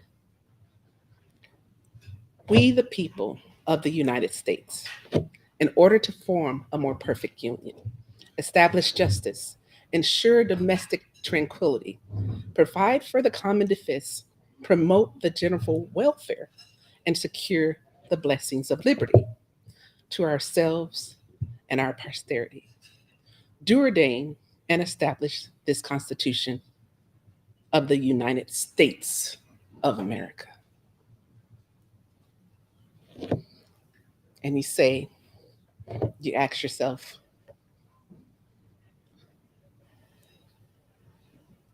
what does this mean today? Where are our children today in learning history, in learning the US Constitution, in learning the preamble and what it really means? And as a judge, I consider it to be an extension of me to ensure that I continue to work with our young people to educate them about the justice system, all aspects of the justice system.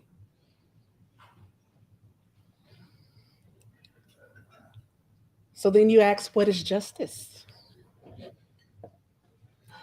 What is justice? And I won't answer that for you because I want you to think about what it means to you. But I'll talk about a few things that may fall under that definition. And I'll use myself as an example. I won my campaign on November 2nd of 2021. Justice.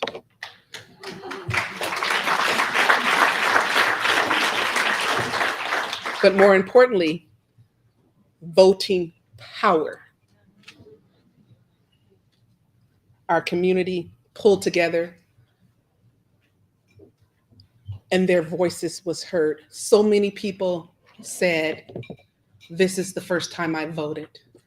I registered to vote because I knew someone on the ballot. This is 2021.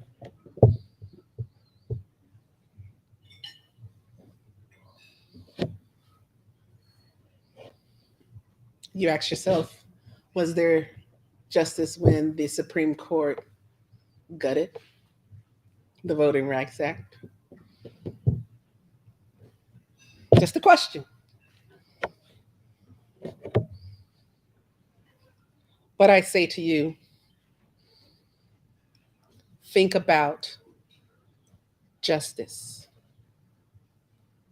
Can we truly accomplish that when we're so divided?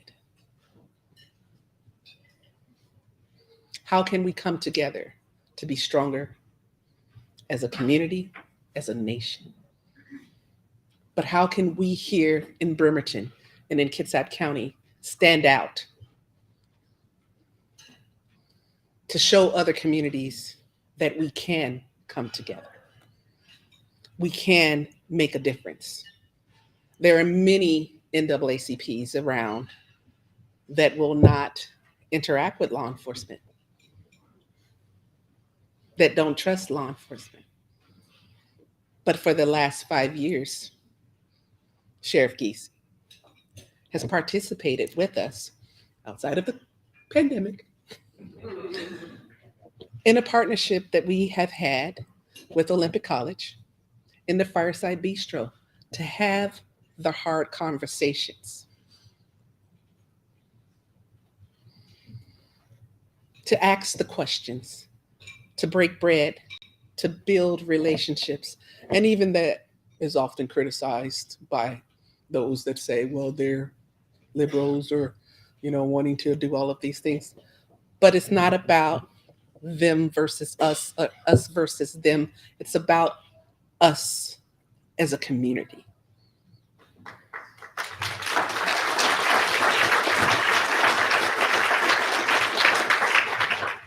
I pondered, what would I say? There's so much to say. But I want to leave you with those nuggets. And I also want to say that my life has truly been blessed. I got to sit with Al Colvin, a Tuskegee Airman. In my days when I came here, it was 1920. So everything that I do to honor those that have come before me. It's not about me. This is bigger than me. And as long as that's the focus, I will continue to do my service to my community, because as a judge, I'm a servant, a public servant. It's not about me. Thank you.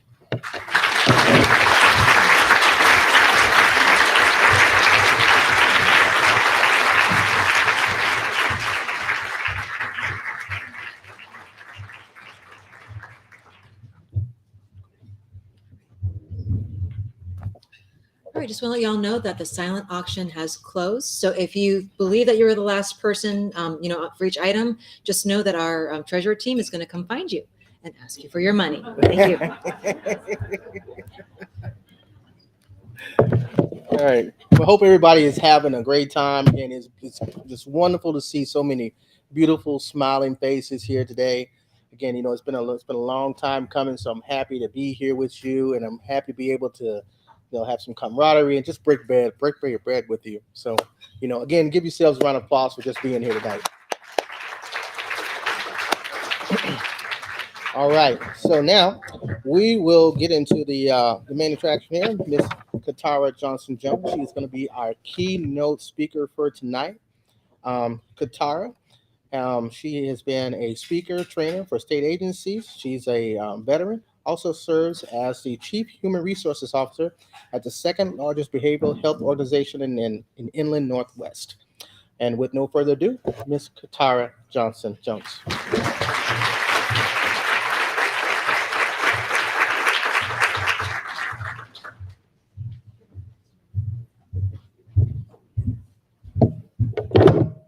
All right, some of you are like, where's she at? Black women are supreme. We do that too. Yes. I like to call those my hats. I have so many of them. They come in many colors. My name is Katara Johnson-Jones. It's really Katara Sadawi. It's Swahili. It means sword proud. When my mother, she had me in Chicago, her friends were African, and Katara is what they gave her, Sadawi, and it's sword proud. And my mom put proud second because, she said, the sword is closely related to the word of God. And she said, and when I gave you that name, I knew you would speak. See, I thought it meant that I was going to be a prize fighter. I did, and on the south side of Chicago, trust me when I say you need those skills. You do. But Katara Sadawi was sword proud, so I would speak boldly the word of God. What is the word of God? It is the truth. And that's the gospel. But we're not here to talk about that, are we? At least not yet. Not yet. Most people know me about being real. They say, Katara, you keep it real. And I'm like, I don't know any other way to be. I don't. Tonight, the black women are supreme. And I had to look it up because I was like, girl, I'm with 4-star generals. I can't be on nothing to say supreme. You got to re-look at that. She said, no, Katara, it's not like that. She said, white people be there too. Police officers will be there too. I was like, good girl, I don't know. The Pentagon was here in May. I don't know if I can do that. But I'm grateful that she sat down and took the moment to explain to me the intent behind that. I see a lot of young people here, and I'm grateful that you are here. And I need you to pay close attention because everything I've done tonight so far has been intentional, including my hair. Just saying. Our kids need to see the judges. They need to see supreme leaders that look like them. But we don't have to stop there, but they need to see that because it is hard to be what you have never seen before. I thought that success would be a hairdresser because that's what I knew. And don't get me wrong, hairdressers, in the black community, hairdressers, you could be the mayor. You may not know your name, but if you're a hairdresser, the supreme women, we know your name. We know exactly where you live. Oh yeah, on 13th, who did that? And for other people who are outside the community, just so you know, you're going to get a DEI lesson today. That diversity, equity, and inclusion, do not ask. Because we're not going to tell you. I love this. Black women are supreme. Does it mean that other women are not? No. But sometimes we need to hear it because the society tells us that you're not supreme. Society says you don't belong. How do I know this? Because we're talking about first tonight. We're talking about 2022 with the first Supreme Court justice that happens to look like me. 2022. It's not a bash on anybody. It's just that it's late. It wasn't that black women could not do it or did not have the credentials. We were late. When we say black women supreme, it's not saying that white women aren't, because supreme means the highest levels of leadership. Black women are supreme because these young ladies need to know this, so that when you walk into that space where you are the first, when things are here and it's so close and you got to squeeze your way through it, and then somebody closes it back up, not because I don't like you necessarily, it's just because we're used to it. Our muscle memory says stand together. And when you look at the wall and every person on the corporate wall are white males, you think that you don't belong. How many people used to watch TV when they said, one of these things just don't belong here? Now it's time to play our game. Because we were taught early, when things are different, they don't belong. When things are different, they don't belong. That's not true. Well, your personality really doesn't fit here, Katara. Katara is not the name of a C-suite leader. Yes, it is.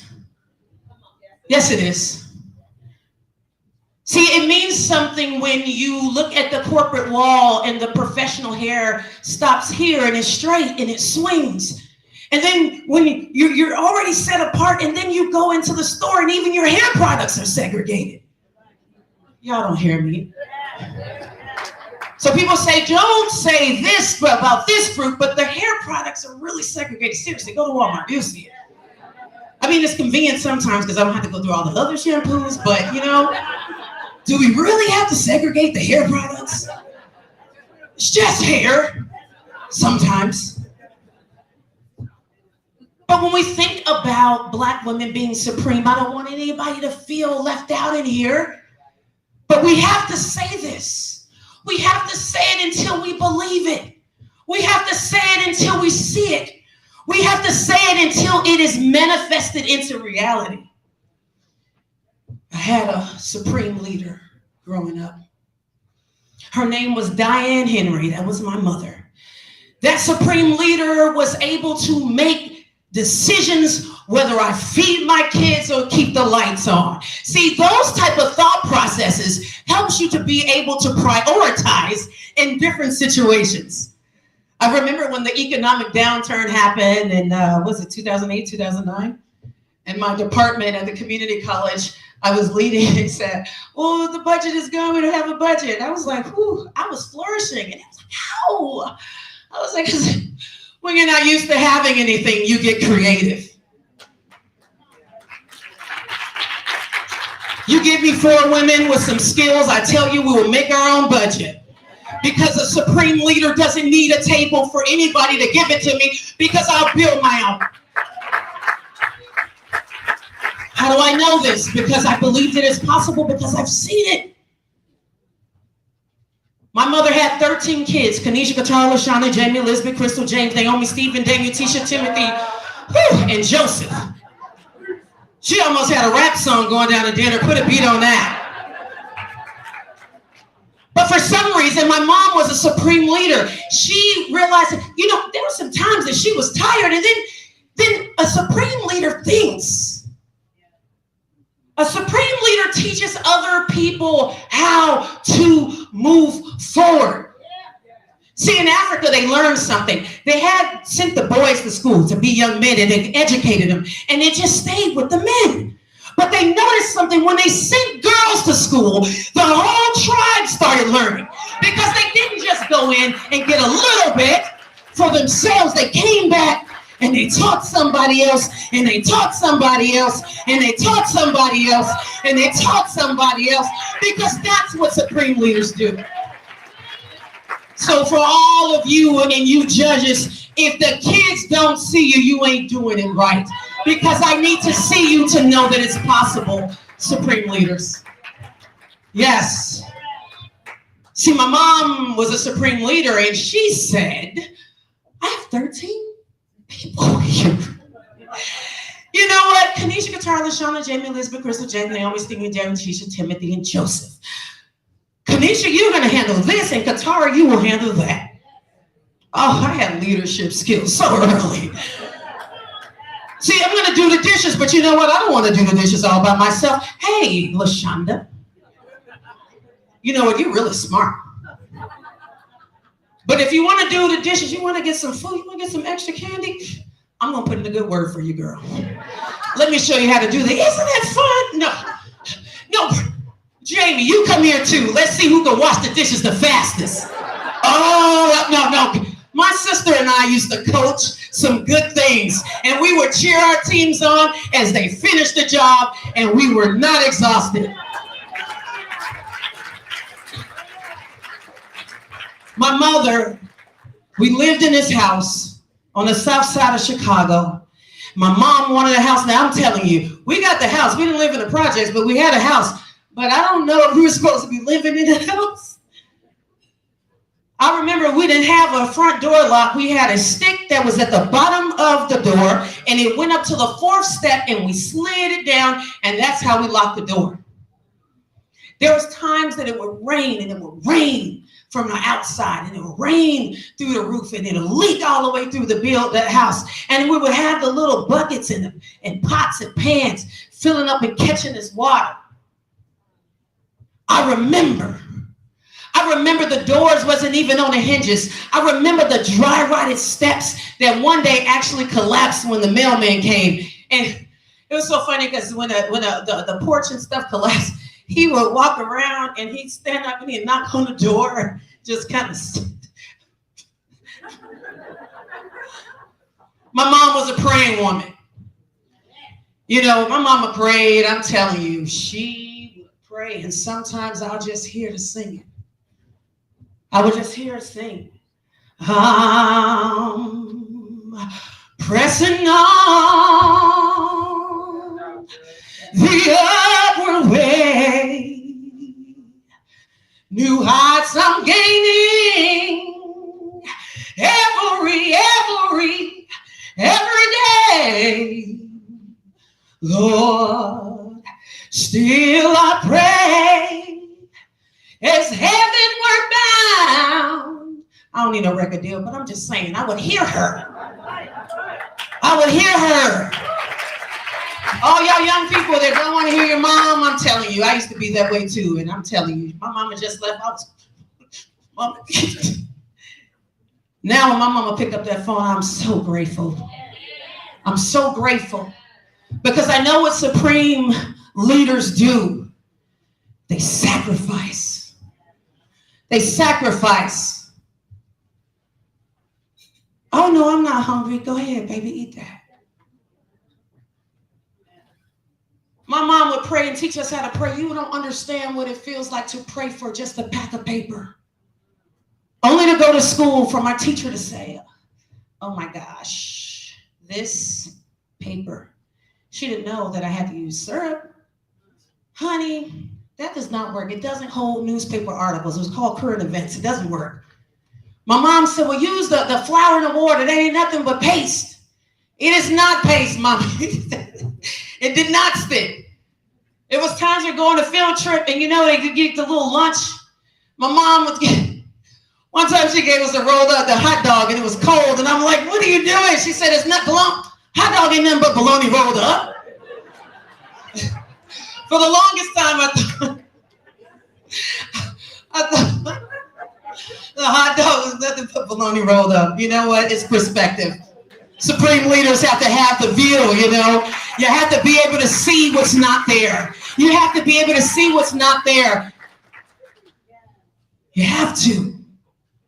Because like I was saying earlier, when muscle memory is used to standing side by side and you're trying to get through and you're trying to get through and then finally you done hit it enough and so there's a little space and you kind of get yourself in there with that degree, your education, your talent. Muscle memory try to squeeze you back out. What is that? Squeeze. Write an essay. These are essay questions. Complete that and you can get through the job. Yeah. You have to take this test, even though you got it, you had your education in another country, start all over again here. No, y'all don't hear me. I'm going to time you on this test, not understanding that I have to listen to this, read this in the formal register of English. I have to learn it, translate it to my native tongue, and then I have to translate the answer, and then I have to write the answer down while I'm translating. And you think that it takes the same amount of time? No, it doesn't. It doesn't. I'm telling you this, but I also told this to military leaders recently. Because some people said, everybody has an equal chance, it's equal. I said, no, we have an equal system, but it's not equitable. What do you mean? Well, you go to kindergarten. Every person got to be 5 years old, got to live in the neighborhood, and you have to have your shots, right? But nobody says that some of the parents had time to read to them. That they had preschool, that they went on vacations and family trips. See, I know what it feels like when the church took me to Great Escape. Why? Because in school they said, write about your summer vacation. As soon as we went back to school, but we never had a vacation. My mom couldn't afford to take a vacation. So you know what I would do? I'm telling you, I wrote that Great Escape story till I was in high school every time I came back. When I wanted to go to McDonald's, she said, what we got to do at McDonald's tonight? I'm like, yay! Now cut the French fries really small. I'm like, wait, what? Cut the potatoes real small. My mom taught me something in those moments. She taught me to never give up. To be a supreme leader. Most people make judgments about gangs. I grew up on the south side of Chicago, and by middle school, yes, I jump around people. I do that. If I miss something, I'm going to do a Q&A at the end, and you all tell me what I missed, and I'll finish it up. But I grew up on the south side of Chicago. Gangs chased me home every single day. Every single day. Until, I was born with a heart murmur. And my mom, the doctor told my mom she'll never be able to run. And so here I am. I'm jumping fences. I am running for my life, literally on the south side of Chicago. Running just to get out of school. So I joined the track team. I won MVP of that track team. This is not a joke, I did. The gang members chased me home every day, and kids will make fun of me because my clothes wasn't right. They ain't laughing now. I had a gap in my teeth. And society says when you have a gap in your teeth, that it's not nice, it's not right. They used to make fun of me. They say your teeth look like the back of a claw hammer. I used to laugh, but you know what? I thought about it. It was all I had. My mom said, Katara, you're beautiful, but my hair wasn't beautiful on TV. My hair wasn't beautiful. Everybody's hair was flowing, and my stuff could not do that. No matter how I tried. My sisters and I used to put pillowcases on our head. We're like, what? It's all right. I would not even go outside without a wig on my head or some type of weave. Whew, I'm so glad to be liberated. I'm telling you, I just got set free. About 5 years ago, I was set free. That I realized that I don't have to put these chemicals and burn my scalp to fit in at the C-suite level. I don't have to do that because I'm a supreme leader now, and I understand that. But I'm going to go back to high school. The gangs chase me home every day, and so I heard if you can't beat them, what? join them. That's exactly what I did. My mom, she told me something before I left home. She said, Qatar, if you want to be, she said, there's 3 types of people in the world. Those who make things happen, those who watch things happen, and those who wondered what happened. What type of person are you? And I was thinking, I don't know. She said, Qatar, whatever you do, I want you to be your best. If you're a C student, be the best C student. If you're a street sweeper, be the best street sweeper. But whatever it is, you do your best. So I'm like, okay, I'm on the street. I joined the gang because I couldn't help. I joined the gang. They beat me, chased me. I joined the gang, so I needed to be a leader. Before I know it, at 16 years old, I was the first lady of the Black Disciple Street Gang, running so many thousands of young teens on the south side of Chicago. I was a supreme leader, just not in the right direction. The same voice that I have right now was used in a negative way. But what would have happened if I had Judge Flood? What would have happened if I knew you existed? What if I knew that Black women could be supreme leaders? What if I knew it? My mom told me, but I didn't see it. So you young people have no excuse.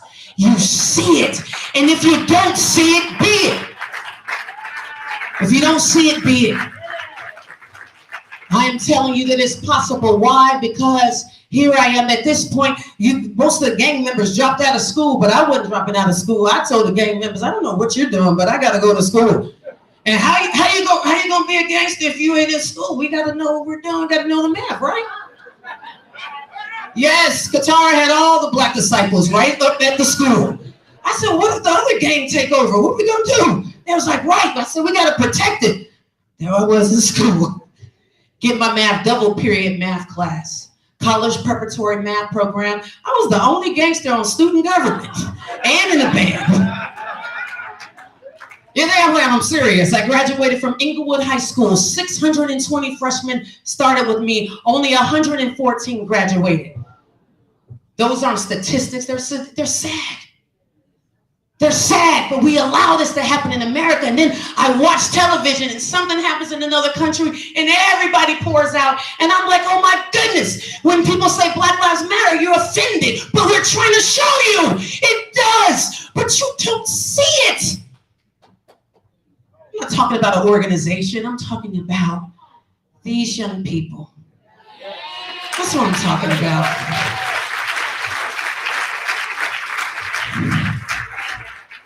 I needed somebody who could see the supreme leader in me. And you know who that was? Besides my mom, it was the guy who sold fruit on the corner of 62nd, right before the Dan Ryan. I would come from school and he would say, hey, how you doing in school? And I would tell him about school and he'd say, you're really smart. Why'd I see you with these people? I was like, well, he said, you want to make some money? Sure. So he would have fruit, and I would work at that fruit stand, and I would help him. But after a while, it was hard to do that. He was gone. Where did I go? To the gang members. I made $1,100 every 45 minutes. I was good at math. After a while, I started teaching young girls that were in a gang, don't sell your body, don't become a victim of human trafficking. But, I would teach them because all of the stuff that my mom taught me was in my head. And I couldn't be the best a gang member without teaching the things that was inside of my head when my mom taught me. It didn't go anywhere. The gang members did not like me telling girls not to be victims of human trafficking. Let's just say they pulled me up outside of my house. They made me put my hands on the fence and they beat it 3 times with a bat for love, life, and loyalty. To remember to keep my mouth shut. And I remember them beating my hand once, the second time, the third time. And I didn't cry because my son, my oldest son, who I had out of Me Too. It's the nicest way to say it tonight. Because a lot of supreme leaders go through a lot of stuff that you will never know because we're taught to be strong Black women. Black Black women often don't even look at our behavioral health, our mental health. We're taking care of everybody else. That's why we're called the matriarch in our culture.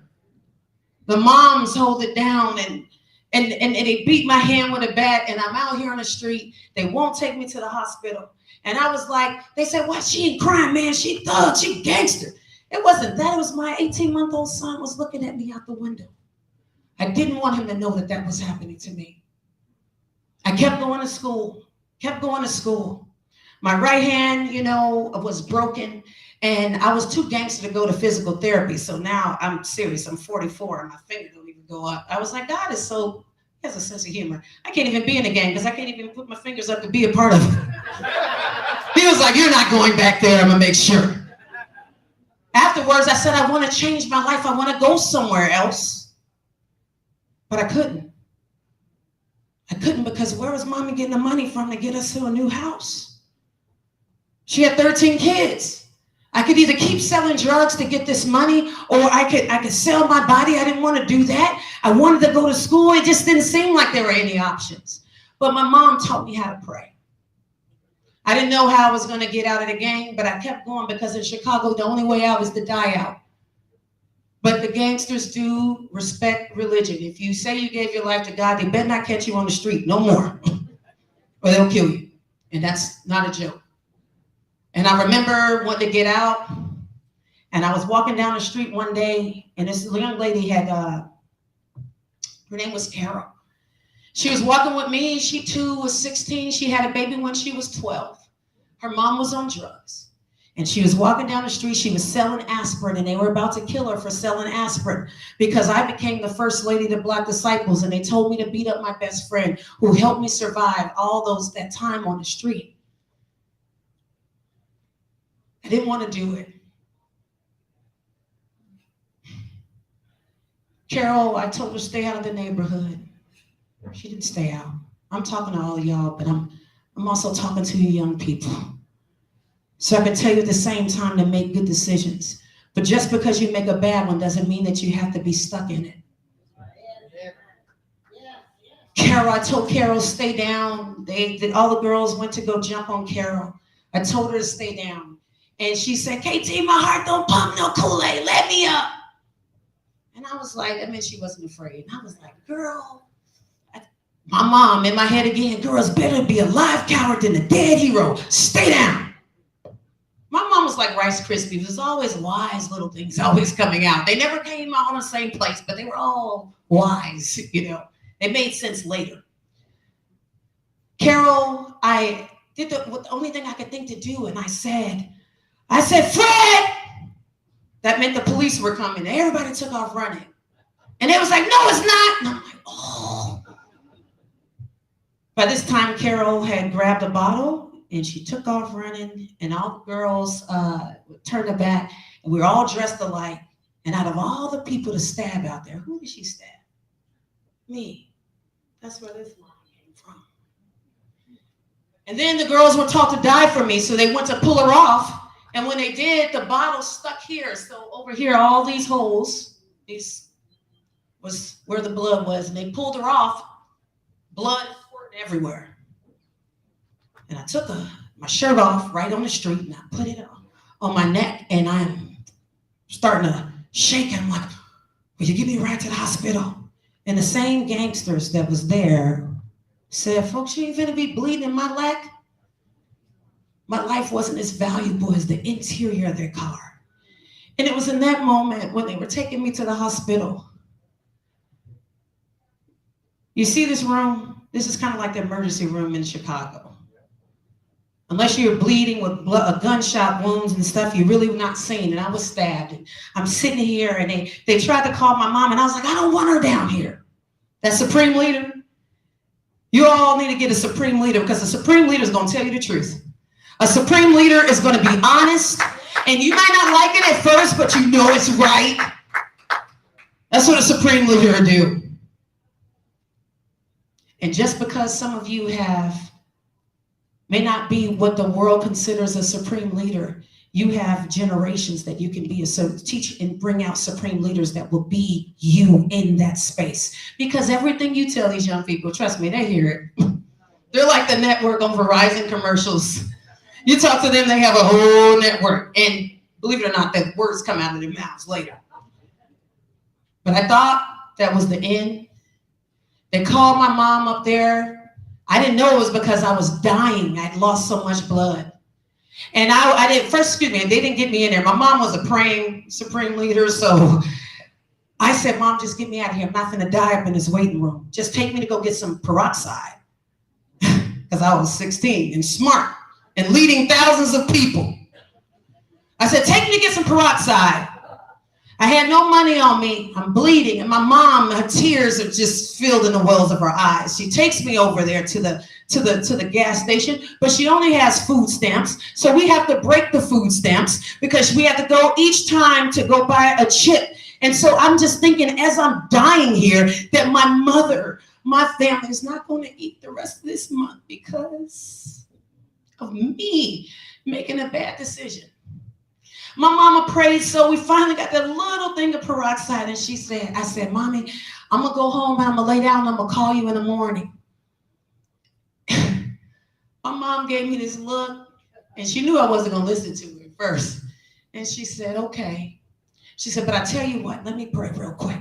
She said, if you give me one chance, and we go in this hospital, if they call your name, they're going to call your name when you get there. I'm like, Mom, we've been sitting out there for hours. They're not calling my name. She said, trust me, they're going to call your name. As soon as we get to the hospital, we're going to walk through the door and they're going to call your name. And I was like, fine. She was like, in Jesus' name. My mom was praying. So my mom don't pray like this, Lord, help us, Jesus. She's like, in the name of Jesus. Lord, you said that if you gave me an opportunity, I would teach my daughter. I did this, Lord. Have mercy. We walk inside the hospital and they said, Katara McKinney. My mom was... They end up taking me to Cook County Hospital, putting a plastic vein, to connect it because my artery was severed. And I knew in that moment, I said, I have to do something different. I have to do something different. And I will tell you, I didn't graduate in the honors division. I graduated right under it. I will tell you that after that, I ended up going to college. I wasn't all that great at first. I was really smart, but I was partying. And my mom one day told me when I was failing out of college, I passed all my classes, but my mom was like, you're still hard, because I'm still rough around the edges. And she said, won't you join the Army? I was like, join the Army? She said, oh, you're right. You ain't tough enough to join the Army. My mama knew me better than myself. She never told us anything negative. She always spoke life to us. And she said, I said, Mom, we ain't got no money, we poor. She said, that may be a fact, but it's not true. You are not poor. You are not broke. You have this right here. God has given it to you. Go get it. And I was like, okay, Mom. I joined the Army and became a nuclear chemical biological specialist. I did 5.5 years in the United States Army. I'm a 90% service-connected veteran. I have a master's in organizational leadership and management. I have a bachelor's in workforce education and development. I've been listed as the top 20 business leaders under 40 in the Northwest. I've also been able to debate at the United Nations. I've been able to go on to, in May, the United States Air Force and Space Force, I created a curriculum called Community, building inclusive community to bring people together. And I was surprised because they said, well, we want to do work with you. They approved my curriculum, and in May, the United States Air Force cybersecurity area out of the Pentagon sent 30 airmen and guardians from the National Air and Space Center, from Germany, from UK, all over to have 2 days of training by me.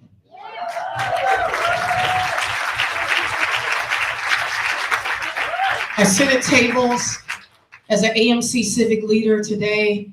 So Fairchild chose me to Air Force Base to be represented at the 18th Air Force, which oversees many bases. And now I'm an AMC civic leader above that, all of transportation, working with General Minahan, a 4-star general, and able to go and speak on behalf of diversity and inclusion and leadership. See, your past adds definition. It doesn't define who you are. And I've sat at the table as a C-suite leader, the first African American in my organization to serve in a C-suite position or any administrative position in 40-something years. And it was hard. It was hard coming through and getting pushed out. Hard going through and then getting pushed out. But don't let anybody else's prejudice become your problem. Because see, I learned something. It's a new verb I started this year, and I told a new verb. It's called to katanji. I katanji right on through it. Yes, I did. See, a lot of us black folks, black women too, mainly black women, when we watch Ketanji in an interview, people's like, well, what are you cheering for? Because we knew the incredible amount of strength that it takes to do this. Oh, I'm sorry, sir. I don't read children's books.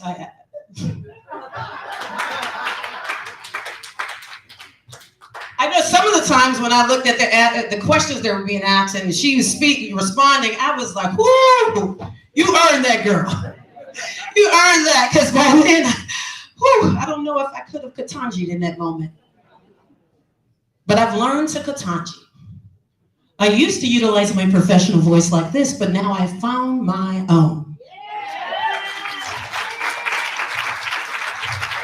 I stopped wearing wigs and my hats all the time because, and I did this summer, stood on the stage with Fairchild, because I need leaders to know that this is professional. Because if I don't, you all have a hard time. That's why Michelle Obama had to go to the White House with the braids. That's why she had to do that. She understands. If we don't show up and people see what professionalism is, we have to redefine those images. You Google professional online and get some stock photos. It's all people around one white man. I cannot make this up. I was trying to get stock photos for my training program. We need to start doing this. We need to talk to our young people. We need to encourage each other. And not just black people, white people too. You know what my boss told me when I came in with a shaved head one day? He looked at me, he said, yes, more of that. He didn't look directly at me, that way HR doesn't get him. Like, yes. When other people said, what part of Africa are you from? I was like, oh, Southside Chicago.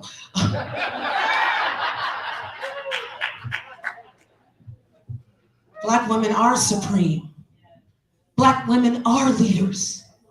Black women can share when they're having struggles, because for some reason people think that you are aggressive when you have feelings or when people cut you off. See, the first female vice president, people say, well, oh, it's not about politics. I'm gonna tell you what it was about. It was because black women have been the imperfect victim for years. We will say something and people would cut us off. White women would cut us off and we couldn't say anything. See, it happened in slavery. Black women would have to stand in the kitchen and things would happen. They would say things and they couldn't do anything. They get slapped in the face. They had to stand there and do nothing. They could not speak. Now, you go in a meeting and someone cuts you off and when you're speaking, you're not even done. You took a breath and you say something, and depending on who's in the room, the white woman starts crying, oh my God, it was a tragedy. And you say, excuse me, I was speaking. See, we never had that. I didn't have that.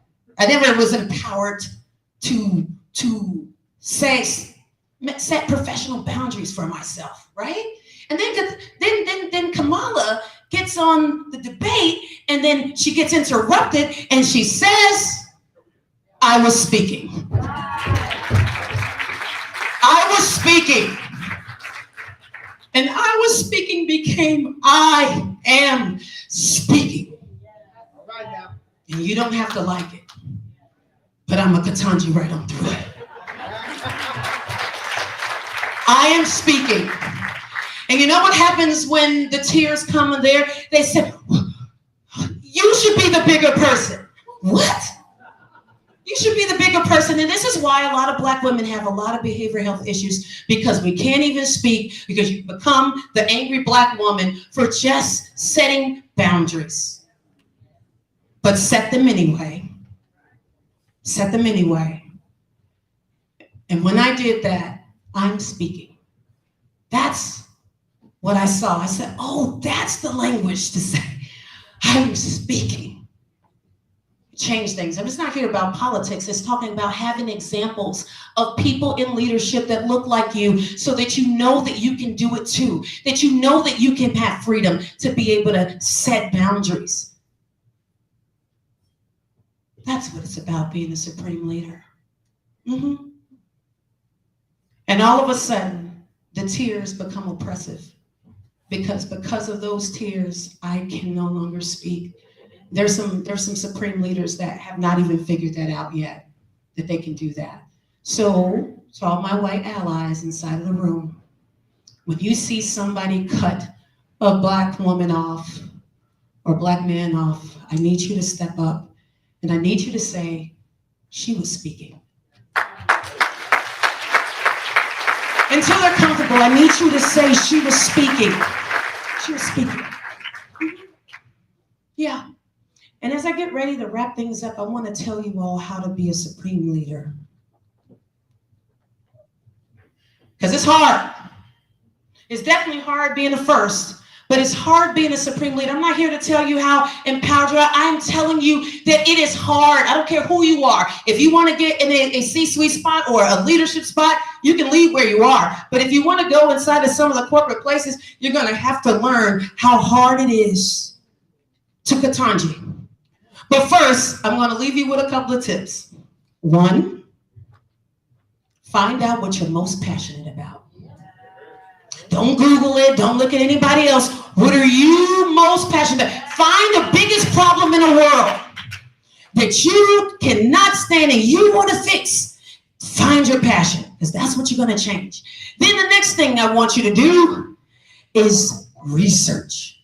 Learn not just what you believe, but research the other side of the thought process as well. You got to do both sides. You can't have a diversity, inclusion, and this and that. Don't do that. It's divisive. I've seen people yell about CRT and you didn't even look it up. What do you want? It's divisive. What else? Our world has been divisive. And until we learn to have a conversation with each other and find out that community is the place where everybody belongs, COVID taught us one thing, is that we're only as healthy as the least healthy in our community. Research both sides of the issue so that you can have an intelligent conversation. That you can see people where they are, you can meet them there, and you can say yes and this. See, when you say but or cut people off the rest of it, they're not listening to anything you say. I say yes, and I would also like you to consider. So after you do that, after you've done your research on both sides, find a supreme leader. Find somebody who has walked a mile in the shoes that you want to fill. Find a mentor. Find a Patanji. Find a Judge Flood. Find a supreme leader. And it's not just by title. You'll know them when you see them. I've known people come to a room and sit at a table, start talking, and this person could be at the lead, and everybody say, after you do that, express continual belief in your dream. I don't care who you are. Express continual belief in your dream. Everywhere I went, I told people about what I believed. I told them what the changes that I wanted to see, until people started to listen. Come speak here, come speak there, come speak here, come speak there. Express continual belief in your dream. The next part is remove naysayers as close friends. Y'all don't hear me. Because see, sometimes you can have supreme leaders that don't raise up the other person around them. I don't have any competition because I'm leading what God called me to walk in. I'm walking in that destiny. I'm not walking in nobody else's. I don't care if you're white, you're black, you're any of this. No, I don't want your place because I have my own. I got my own journey. Tell people say, I wish I could do that. No, you don't. You need to do what you wish to you do, the gift that you have, because I probably can't do that. So after you do that, and you've done it. What was that? Were you paying attention? What was the last part? My medicine only lasts 8 hours. Hold on. I do have 8 hours. What did they say? Oh, find a mentor. Yes, after you find a mentor. Thank you, sister. Thank you, Supreme Leader. Sometimes you need somebody to remind you where you are, remind you where you come from, and remind you where you're going. That's why you got to express continued belief in your dream. Find that mentor. And then the next thing that you're going to do is you're going to recognize, you have to realize this, it will always cost more money than you have. Yeah. It will always cost more money than you have. And you hear me? You got a big dream, it's always going to cost more money than you have at the moment. And the second thing, it is going to take longer than you expect it to take. It's going to take longer. You hear me? Okay. So you know what it's going to cost more than the money you have? And it's going to take longer than you expect it to take? Katanji right through it. Never give up. Thank you all for listening. My name is Katara Johnson Jones. I am a Black woman, and Black women are supreme. Thank you.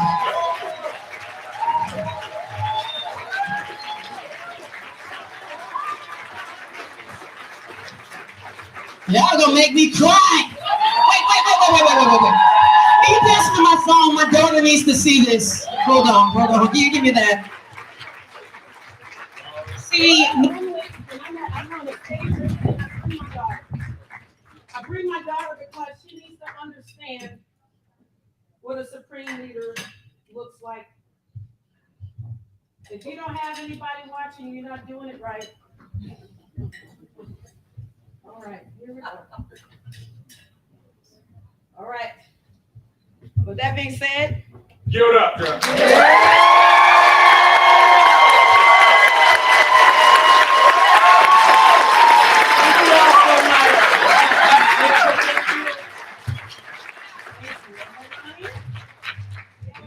I love you, and this is why mommy wasn't home.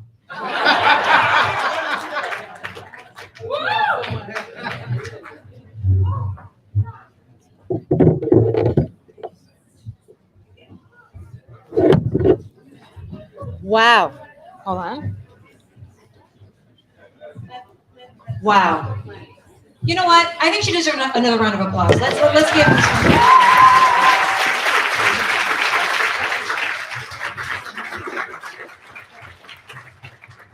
All right, we're gonna mix things up a little bit. Now that we all have stood up, we're excited, and we're ready to dash, we're gonna do our dessert dash.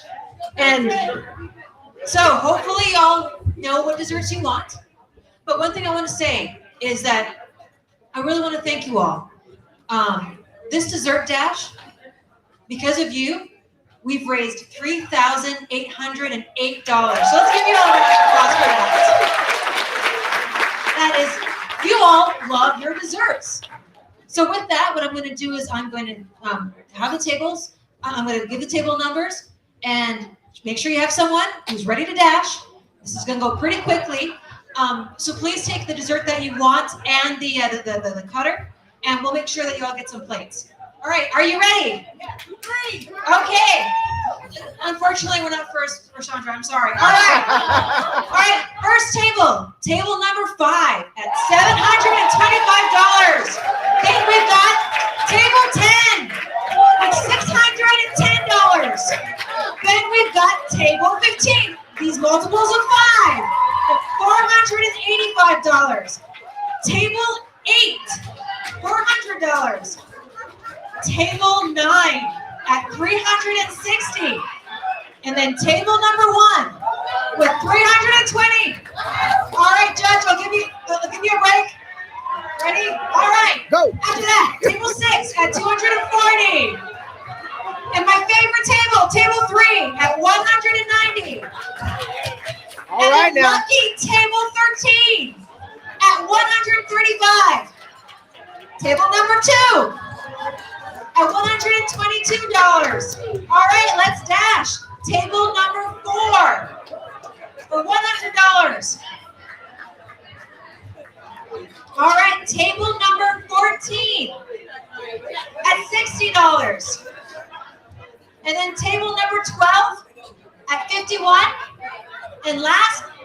please, and good luck. Table 11.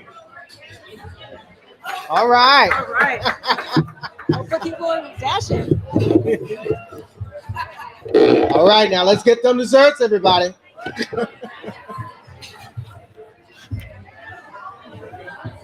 So I might go around and maybe put plates on people's tables so that way there's not that dash. If that makes sense. Okay, sounds good.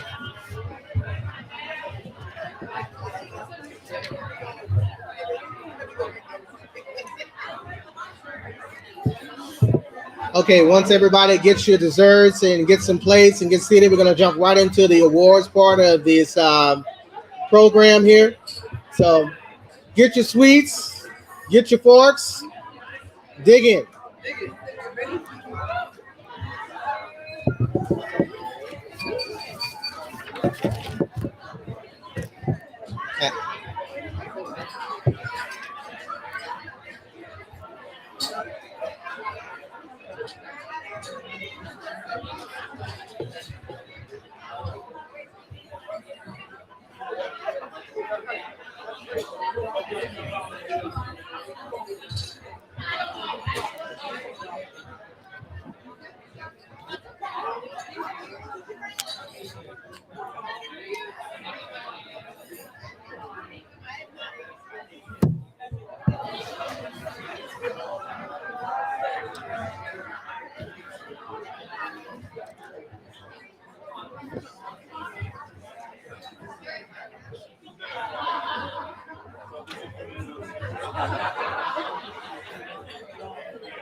All right, everybody. How those desserts taste? You ever dig in just yet? Let me see. Good? All right, thumbs up.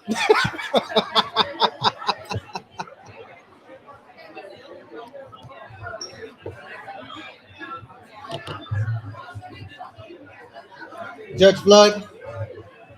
Judge Flood.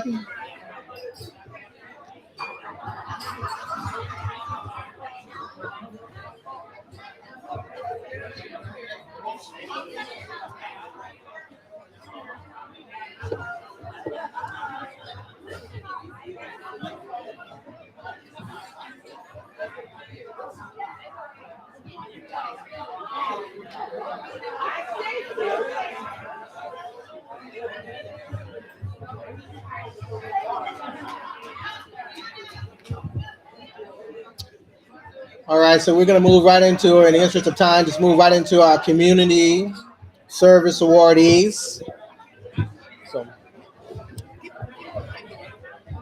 So we have had some awarded. All right, take a seat. Take a seat. I won't call you up. I won't call you up. You first. She said you wanted me. Yeah. Okay. Sit down. All right, so we're going to move right into our awardees. And again, I just want to thank Ms. Katara for a magnificent and powerful speech and being here with us this evening to empower our young Black women. You know, we have a great community over here in Kitsap County. You know, no matter where I go, I always say that, but it is the absolute truth. And you know, we have mentors for these young women, so we want to make sure that we're able to pass the torch on to the next generation. So with that said, we're going to move into the Community Service Awards. And again, the theme of the night has been Black Women Are Supreme. And to quote Michelle Obama, there is power in allowing yourself to be known and heard, and owning your unique story. in using your authentic voice. And there's grace in being willing to know and hear others. Again, that was Michelle Obama who said that. But, you know, I couldn't think of a better quote for tonight with these supreme Black women here tonight that we're going to be honoring, who all have unique stories. They all have an authentic voice when you talk to them. They are willing to be there for others. They sacrifice so much for others. They are selfless. And in saying that, you know, again, I couldn't think of a better quote to capture the moment of tonight in honoring these beautiful supreme Black women that are here tonight. So our first community service awardee is my lovely wife, Judge Tracy S. Flood. So I was going to read her bio, but it's really, really long, but you guys all know her. In the interest of time, we're going to just keep it moving. So Judge Flood.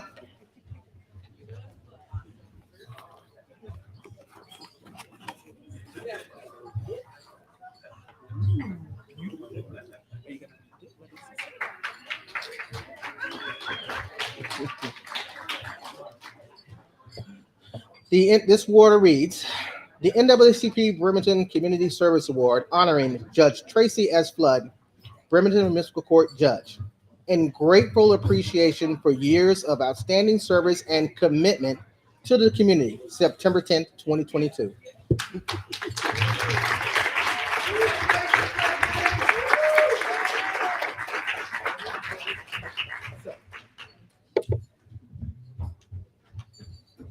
It has been a long, wonderful evening.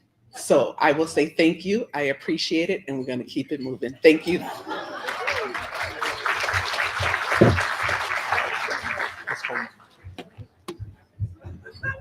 All right, next up we have First Lady Eileen Coleman. Please help me, join me in a round of applause.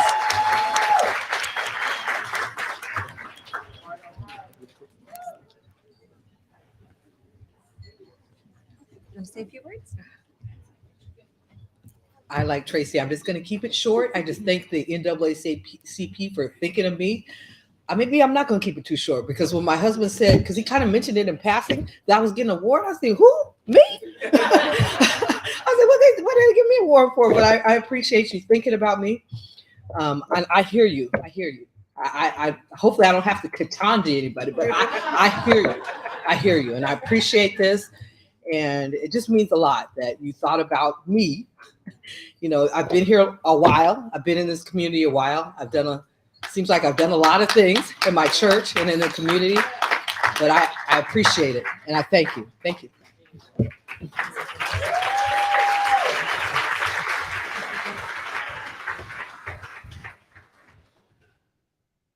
Let's go. Let's go. Robert, do you want to do Teresa?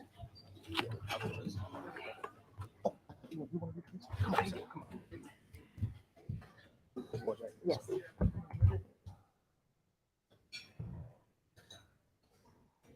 All right, next up we have Dr. Teresa McDermott. Please help me welcome her up. Where's her box?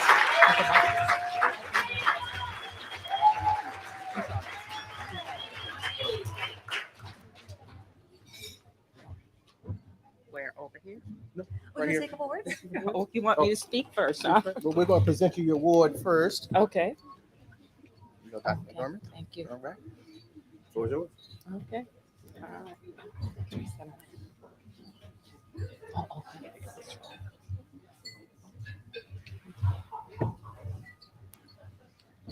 Thank you. I know you're all anxious to get out of here, but I did prepare a few words. Okay. Okay, thanks. First, I would like to say thank you to the Bremerton NAACP for acknowledging me as one of this year's recipients of the Black Women Are Supreme Award. It is an honor to be included amongst the other award recipients here today for their work in advancing policies and practices that expand human and civil rights and to eliminate discrimination. Congratulations to you, Eileen Coleman. Where's she at? Okay. Tracy Flood, Karen Vargas, and the late Alice Egan's. I would be remiss in not acknowledging that it was because of the selfless examples of service to their community by women like Alice Egan's, Lillian Walker, Hazel Colvin, and Diane Robinson that got me involved in the NAACP. And I would also like to acknowledge a host of other women here tonight that were are part of my Underground Railroad, and that's Shali Lee, Rashonda, where's she at? Jackie, Elaine, Toby, Harriet, and a host of other women that stand in this space with me, because without your support, this wouldn't be possible.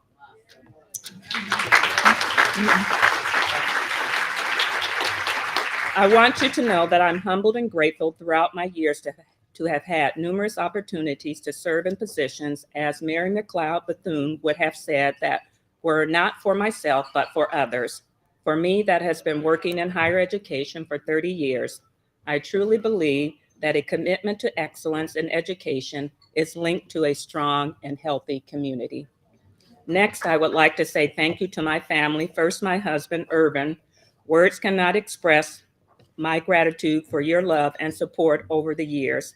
The successes and opportunities that have been afforded me wouldn't be possible without your unwavering devotion to your family and our children, John Eric, Irvin III, and Ariel. Second, to my mother, Virginia, and grandmothers, Julia and Claudia, for your sacrifices and paving the way for your future generations. Thank you to my friends, colleagues at Olympic College, and the community members. Your attendance here and the commitment to the strengthening of our communities is a testament of why the work of the NAACP is relevant today, as when the national organization began in 1909 and our local chapter was established in 1943. I believe eliminating racism and inequalities is the work of everyone. I challenge you to continue to look for ways to make a difference. We need each of you. And of course, my shameless plug tonight for you to join the NAACP. Okay. Lastly, I would like to share with you the 9 maxims that Mary McLeod Bethune wrote in her last will and testament. I leave to you love. I leave to you hope. I leave you the challenge of developing confidence in one another. I leave you a thirst for education. I leave you a respect for the use of power. I leave you faith. I leave you racial dignity. I leave you a desire to live harmoniously with your fellow men. I leave you a responsibility for our young people. Thank you.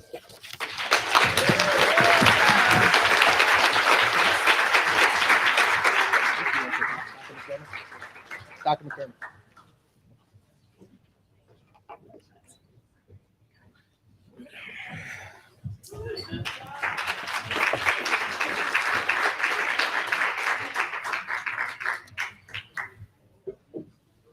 Our next awardee is Akwie Karen Vargas.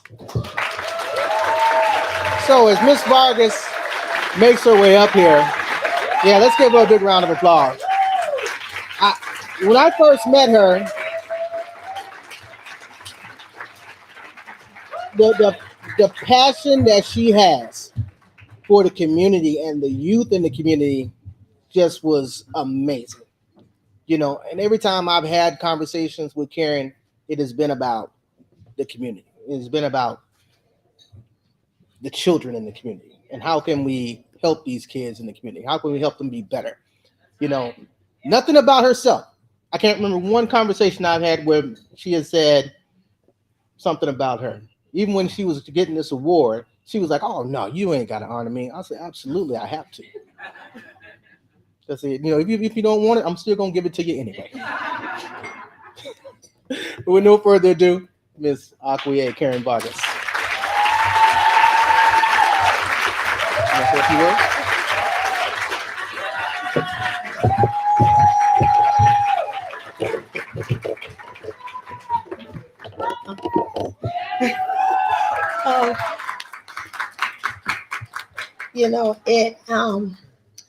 it has been a challenge. We moved here over 30 plus years ago, and when we got here, we found that we were one of the only African American families in our community, in our whole city. And my children had a terrible time in the school districts. And I found myself having to go up to the school districts just to advocate for my children. My son was coming home saying to me he didn't want to be Black. And then my daughter had stopped talking. And my youngest was labeled bully. And so I went up to the school districts and I said, what is going on here? And they wanted to put my daughter in special needs because she wasn't engaging. She wouldn't talk. She wouldn't play with the other students. And so I took her up to the school and I said, I really want to have a meeting and find out what's going on here.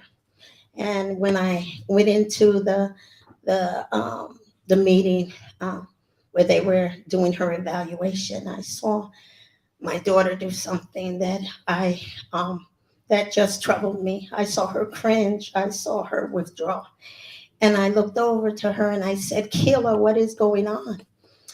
And she began to bust out in tears and say, Mommy, they call me nigga. They spit on me. They kicked me. And I just began to cry. And she wasn't the only one.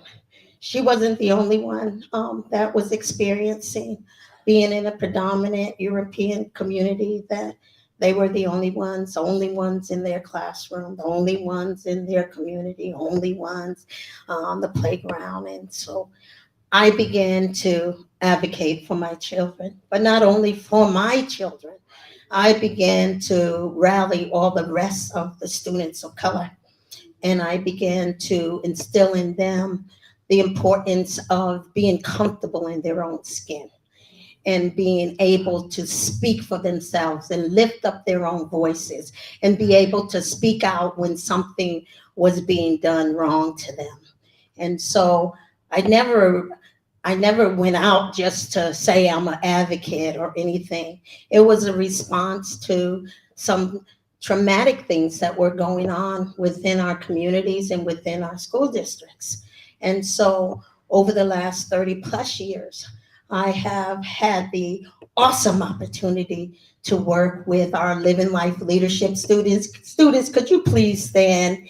And our Kitsap Black Student Union. And could you please stand, all of the students? That's you too. That's right. And I want you to look at these young people and I want you to give them a hand, because many of them that came tonight, it took courage for them to come. Some of them were fearful. Some of them didn't know how to be in a space with adults and didn't know what to expect. But we're trying to break down barriers and we're trying to build up the esteem of our young people so they feel good about themselves and that they're able to accomplish anything that they set out to do. And so, I'm thankful. I'm thankful for the community that supports them, that have rallied around them for these 30 plus years, 20 years. In 2023, it will be 20 years that we've been advocating. And these young people have done some outstanding. When I say outstanding, they went down to Olympia and changed the achievement gap of African American students to the opportunity gap of students of color. They were able to do street life. They reached out to those that was homeless. They mapped the homeless. They did youth against domestic violence. They began to do the school to prison pipeline. They have done some tremendous lifting and transformational work within Kitsap County. They helped us to form that's right, give them a hand. These are our future leaders that have come forth, and if we don't support them, who will?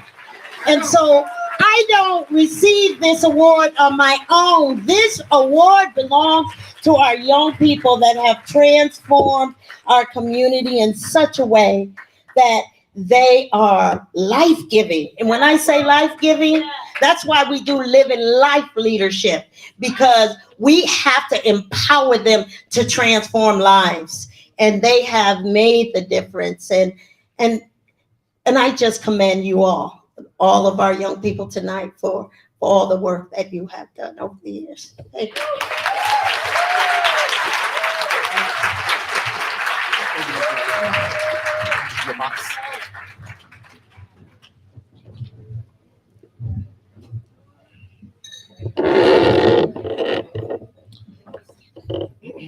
All right, so we have just a couple more awards here. I want to say thank you for everyone for bearing with us. Again, it's been a couple years since we've been able to put this program on. I know we're running just a little bit long, but I do appreciate you all and appreciate your patience. Honey, you want to come up here?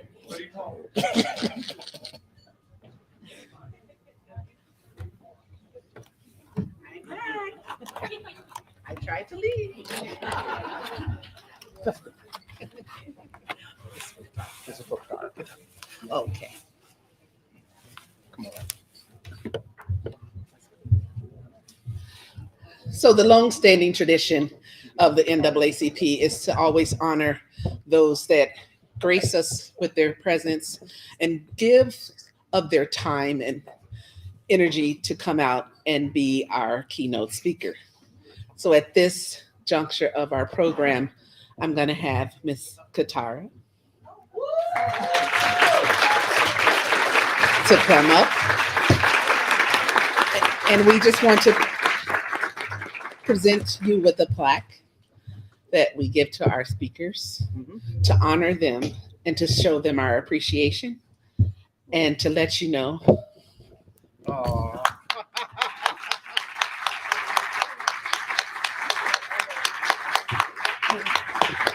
Now we got a Tracy, right?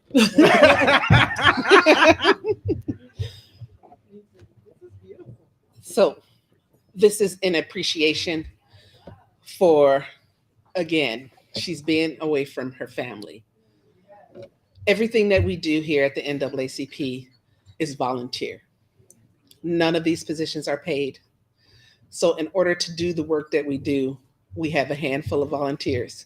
So consider this a call. We could use some more help. All right, go ahead and take a picture right here real quick, and then come back. Don't go. John, can you take a picture?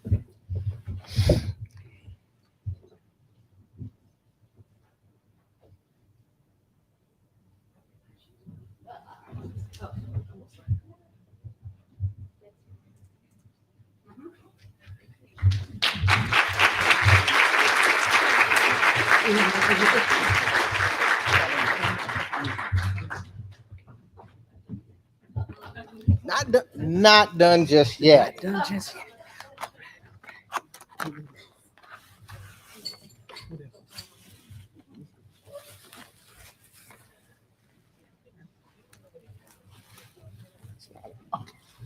Okay.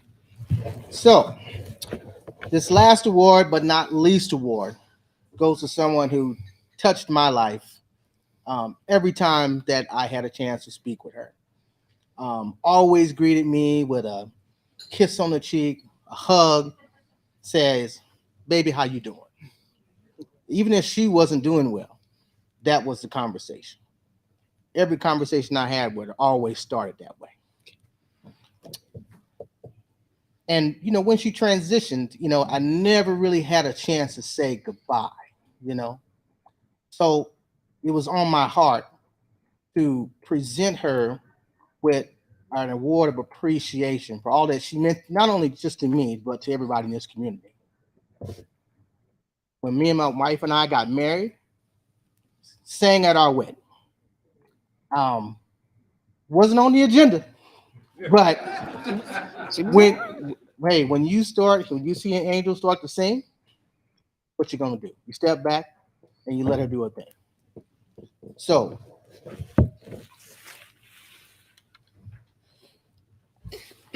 So this is a special award, again, in memoriam for Miss Irma Lee Songbird Riley. And I mentioned earlier in my comments that me and Daryl Riley grew up in the same neighborhood. That was after 1270 South St. Louis. But Miss Riley and I and the Riley boys all went to the same church. Miss Riley sang at my mom's funeral. And I was active duty military, and I didn't really know the extent of how sick my mom was. And then for her to sing at my wedding. At our wedding. She said but I'm it right. She said personalizing. it right. I'm personalizing at my wedding. Really touched my heart. So, Dale Riley, I call him Scotty. Come forward.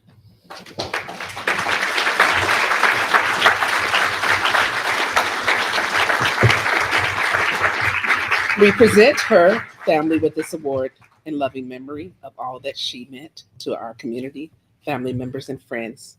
And she was also a big part of our church family here at Amen. Sinclair Missionary Baptist Church. So again, we do this in honor in her memory. And we've got to do better in honoring our elders while they're here.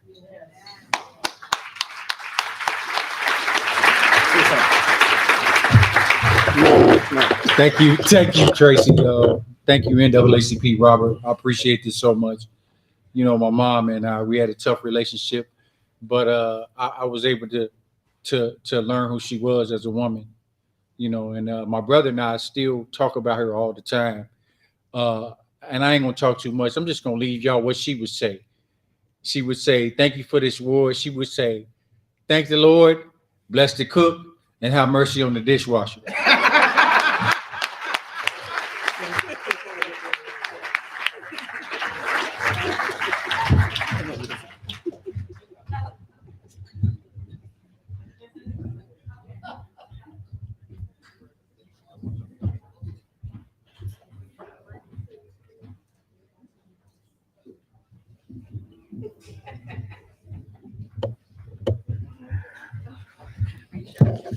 We're good. We're good. You may be seated, Queen. Well, again, I want to thank everyone for being here tonight. Man, it has just been great seeing so many beautiful smiling faces here and being able to sit down and break bread. Like I said, it's been a long time coming. So I'm happy to see everybody.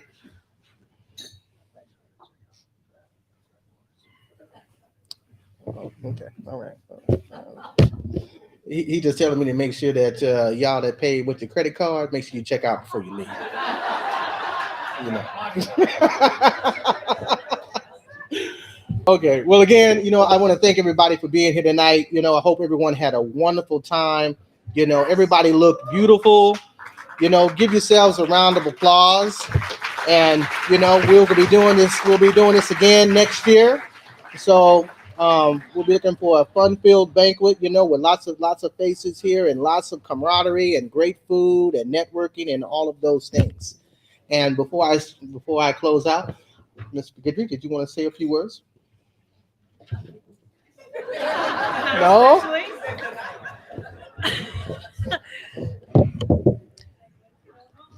As the judge said, I believe, I would like to wish you all a good night, but thank you all so much for being here and for being part of our amazing community. And thank you for being here to honor the supreme Black women that we have in Kitsap County and throughout the United States. Thank you so much.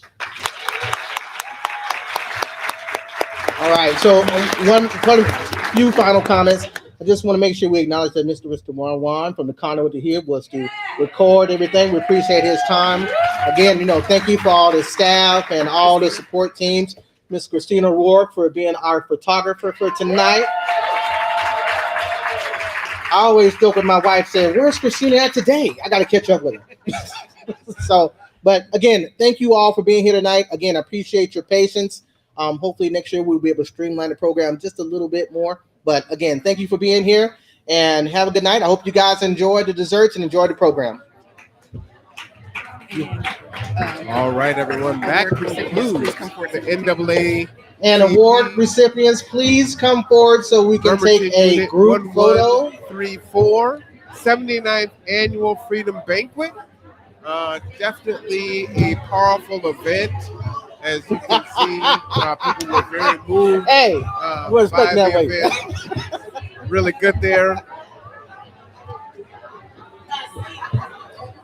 All right.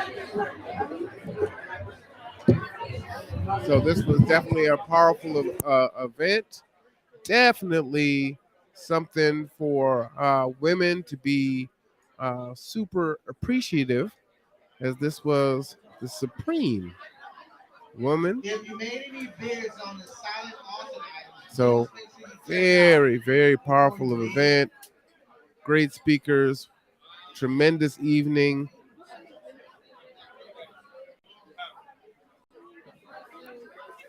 Just awesome. So we hope that you will join us again next year.